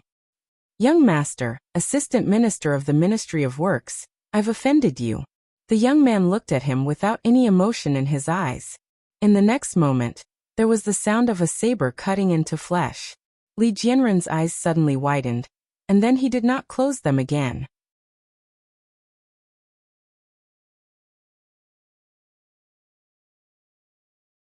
Chapter 645. The time when Sung Zijian saw Li Jianren again was not as early as he had expected, because Li Jianren was missing. As a famous playboy in the capital city, it was not a big deal for him not to go home at night. He often stayed in brothels at night and enjoyed himself all night. It was common for him to go home at noon or in the afternoon the next day. Especially after Li Jianren broke his leg and almost died, he completely abandoned himself to despair. It was not unusual for him not to go home for several days in a row. It seemed that the Li family had completely given up on him and began to support another direct descendant of the Li family, who had not been valued so much before. However, all the playboys, including Sung Zijian, understood that Li Jianren did not go to seek pleasure last night. More than 10 assassins dealing with 2 weak women should have been a simple matter. However, until noon the next day, not only was there no news from those people, even Li Jianren had disappeared without a trace. This matter was a little unusual. Something is wrong. Did something happen to him? What could possibly happen to so many people? Could it be that those 2 women managed to kill all of them without making a sound? In a restaurant, several playboys looked uncertain. Sung Zijian said with a sullen face, "Let's go to the Li family." In the hall of the county government, County Magistrate Lu's face was not very good. Early in the morning, someone reported that they were besieged by a group of people who suddenly appeared in an alley last night. Those people even used bows and arrows. 4 of them were injured and were still lying in the clinic. The capital city was under the rule of the emperor, so the public security was naturally the best in the whole Jing kingdom. Although some crimes could not be avoided, it was the first time for him to be intercepted and killed on the road since he took office. More importantly, the case involved 2 important people, so he had to treat it carefully. Seeing a constable coming in from outside, County Magistrate Lu stood up and asked, "Have you found anything?" The bailiff cupped his hands and said, "Sir, we are already following the traces of blood left at the scene. I believe we will have results very soon." County Magistrate Lu frowned. This case was also strange. According to those men, they were almost unable to hold on last night, but a group of people suddenly appeared and saved them. At that time, they were in a hurry to treat their companions. When they came back later, they found that the group of villains and the reinforcements had disappeared at the same time. What was even more bizarre was that they didn't know who had saved them. 2 groups of people suddenly appeared and disappeared. This was the first time he had encountered such a strange case in his many years as an official. A bailiff came over and reported, "Darren, the servants of Assistant Minister Li's family have come to report that their young master has gone missing." "Which Assistant Minister Li?" County Magistrate Lu raised his head and asked. The bailiff replied, "Assistant Minister Li of the Ministry of Works." "How long has he been missing?" 12 hours. County Magistrate Lu waved his hand and said, "Let them search all the major brothels in the capital first. If they can't find him in 72 hours, then come back to report." 12 hours was nothing for the group of playboys in the capital. There was once a playboy among playboys who stayed in a brothel for 7 days and 7 nights. He set a record that still hadn't been broken. County Magistrate Lu said impatiently and said to another bailiff, "Let's go and see how their investigation is going." He had just walked out of the county office with a few bailiffs and bailiffs when a bailiff ran over in a hurry. When he raised his head and saw County Magistrate Lu, he said with a pale face, "Sir, something big has happened." County Magistrate Lu's heart skipped a beat when he saw the extremely frightened expression on his face. His heart gradually sank. "Sir, it's just up ahead." With the bailiff in the lead, County Magistrate Liu led a group of bailiffs and bailiffs through streets and alleys. Finally, they arrived in front of a house deep in the alley. The bailiff's face was pale. He swallowed his saliva and said, "Sir, we followed the traces all the way and finally found this place." County Magistrate Liu looked at him and asked, "Are the murderers here?" "They are all inside." The bailiff nodded and said. County Magistrate Liu nodded with satisfaction. Recently, he was more and more satisfied with the work of the bailiffs in the county office. 15 murderers, without exception, were all beheaded. One of them was pierced through the heart by a sword. It seems to be Li Jianren, the son of Assistant Minister Li of the Ministry of Works. The bailiff added. "What did you say?" County Magistrate Liu suddenly turned his head and asked with shock in his eyes. The bailiff said with a pale face, "Sir, before you go in, you must be mentally prepared." County Magistrate Liu's face changed greatly. He turned his head and strode in, followed by several bailiffs and bailiffs. The next moment, a chorus of sounds came from the courtyard. Not long after, County Magistrate Liu walked out of the courtyard with the help of 2 bailiffs. He held onto the wall to steady himself. "The few of you stay here and protect the scene." Forcing himself to forget about the scene of carnage in the courtyard, he waved his hand and said in a trembling voice, Immediately report to the Ministry of Justice." 16 people had died, and 15 people had their heads chopped off. Looking at their clothes, it should be what the man had said. They were undoubtedly the people who had ambushed them last night. However, he didn't expect that these people, who were supposed to be murderers, would all die a violent death. Although the pool of blood in the courtyard had solidified, the pungent smell and the cruel scene still attacked all his senses. More importantly, the son of Assistant Minister Li of the Ministry of Works was among the dead.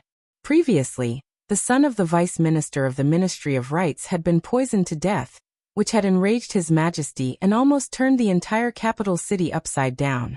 This time, even the son of the Assistant Minister of the Ministry of Works had been killed, and more than 10 other people had died. This was the most serious case that had happened in the capital city in recent years. Moreover, the son of the Vice Minister of the Ministry of Works had led a group of killers to kill 2 women. This was another big case. It should be noted that there was still no conclusion to the murder of the son of the Vice Minister of the Ministry of Rights, the framing of Miss Sung, and the night attack by the men of sacrifice. No matter how he looked at it, this matter was not something he could be involved in. It could be predicted that there would be a reign of terror in the imperial court this time. He sent bailiffs to report this matter everywhere. When he walked back to the county office, his legs were still a little weak. He had just sat down when someone suddenly came to report that Assistant Minister Li of the Ministry of Works had come to visit. The Assistant Minister of the Ministry of Works was only half a rank higher than him. As the magistrate of the capital city, he didn't need to be too humble. However, at this moment his expression was quite complicated because he didn't know how to tell the news to the assistant minister. The bailiffs had just been sent out by him and shouldn't have arrived at the Li family yet, which meant that assistant minister Li didn't know that his son and he were already in 2 different worlds. Lord Liu. The middle-aged man came over and saluted him. With a complicated expression, Magistrate Liu returned the salute and said, "Lord Li, my son didn't return last night. I was really worried that something had happened to him. I'm afraid I'll have to trouble Lord Liu this time." The middle-aged man looked at the unfamiliar magistrate of the capital city. At this moment, he had already learned what had happened from Zhang Zijian and others, so he was worried. Naturally, he wouldn't think that his son didn't return last night because he was seeking pleasure in a brothel. After learning that Lord Liu didn't attach much importance to this matter, he hurried over immediately. Magistrate Liu sighed and said, "To tell you the truth, Lord Li, we've found your son." "Where is he?" The middle-aged man's face lit up.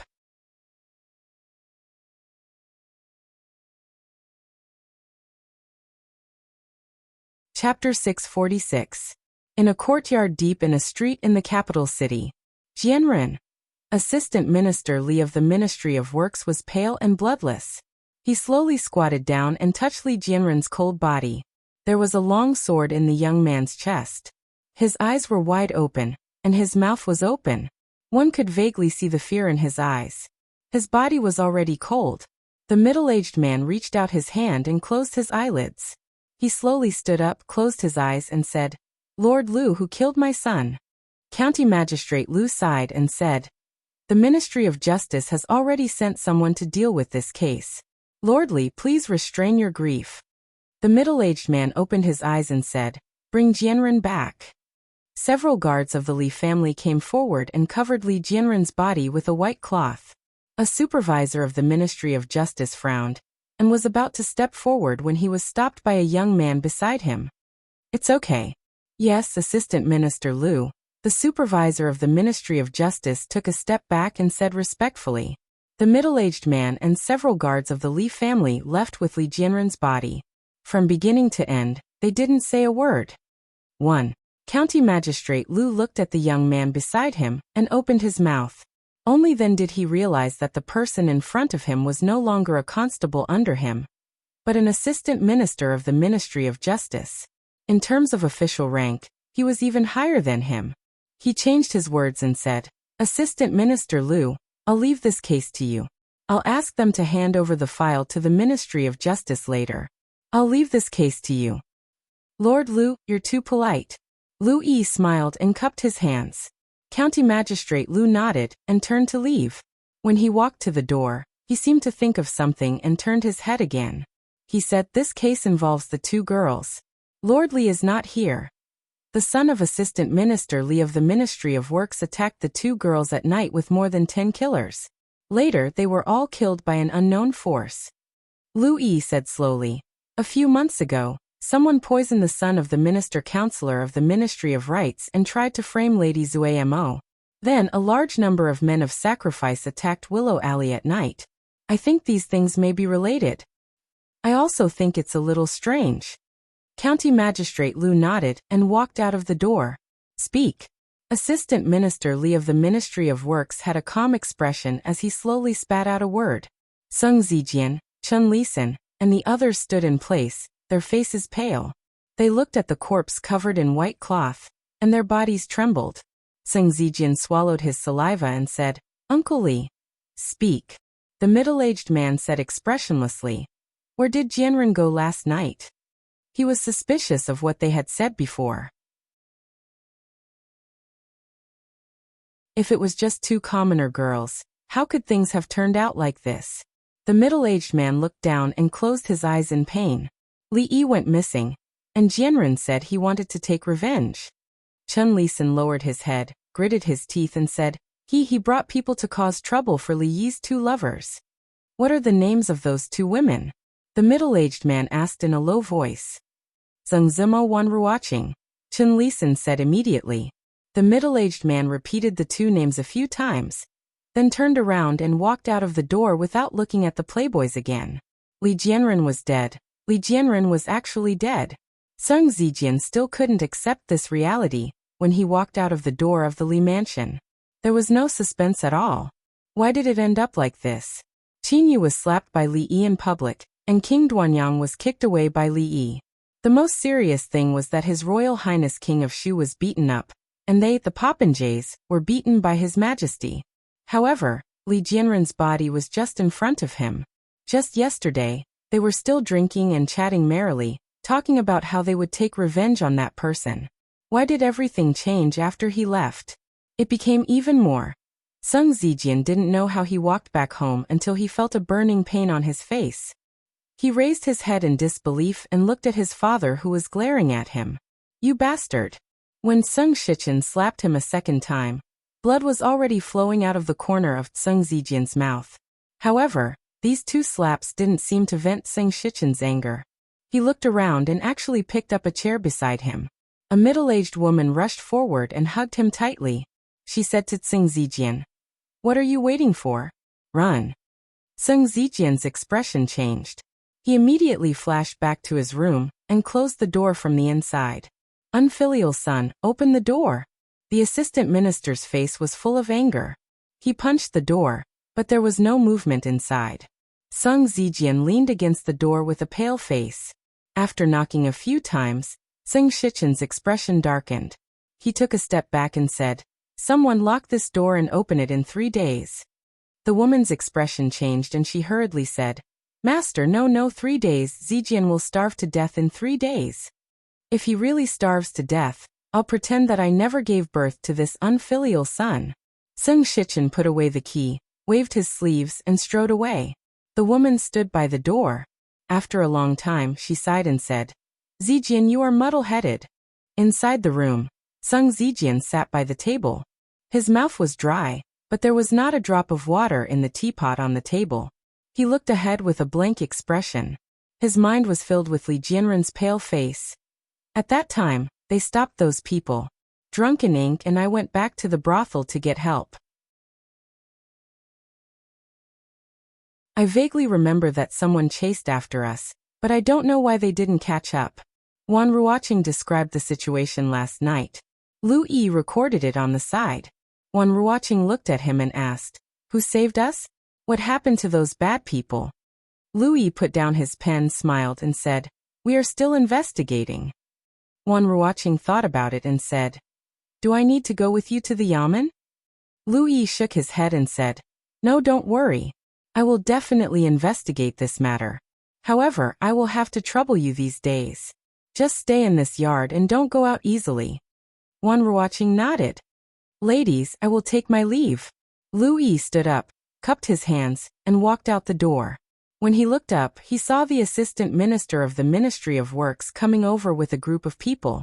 Lu Yi stood where he was and asked, "I wonder why Lord Li has come here.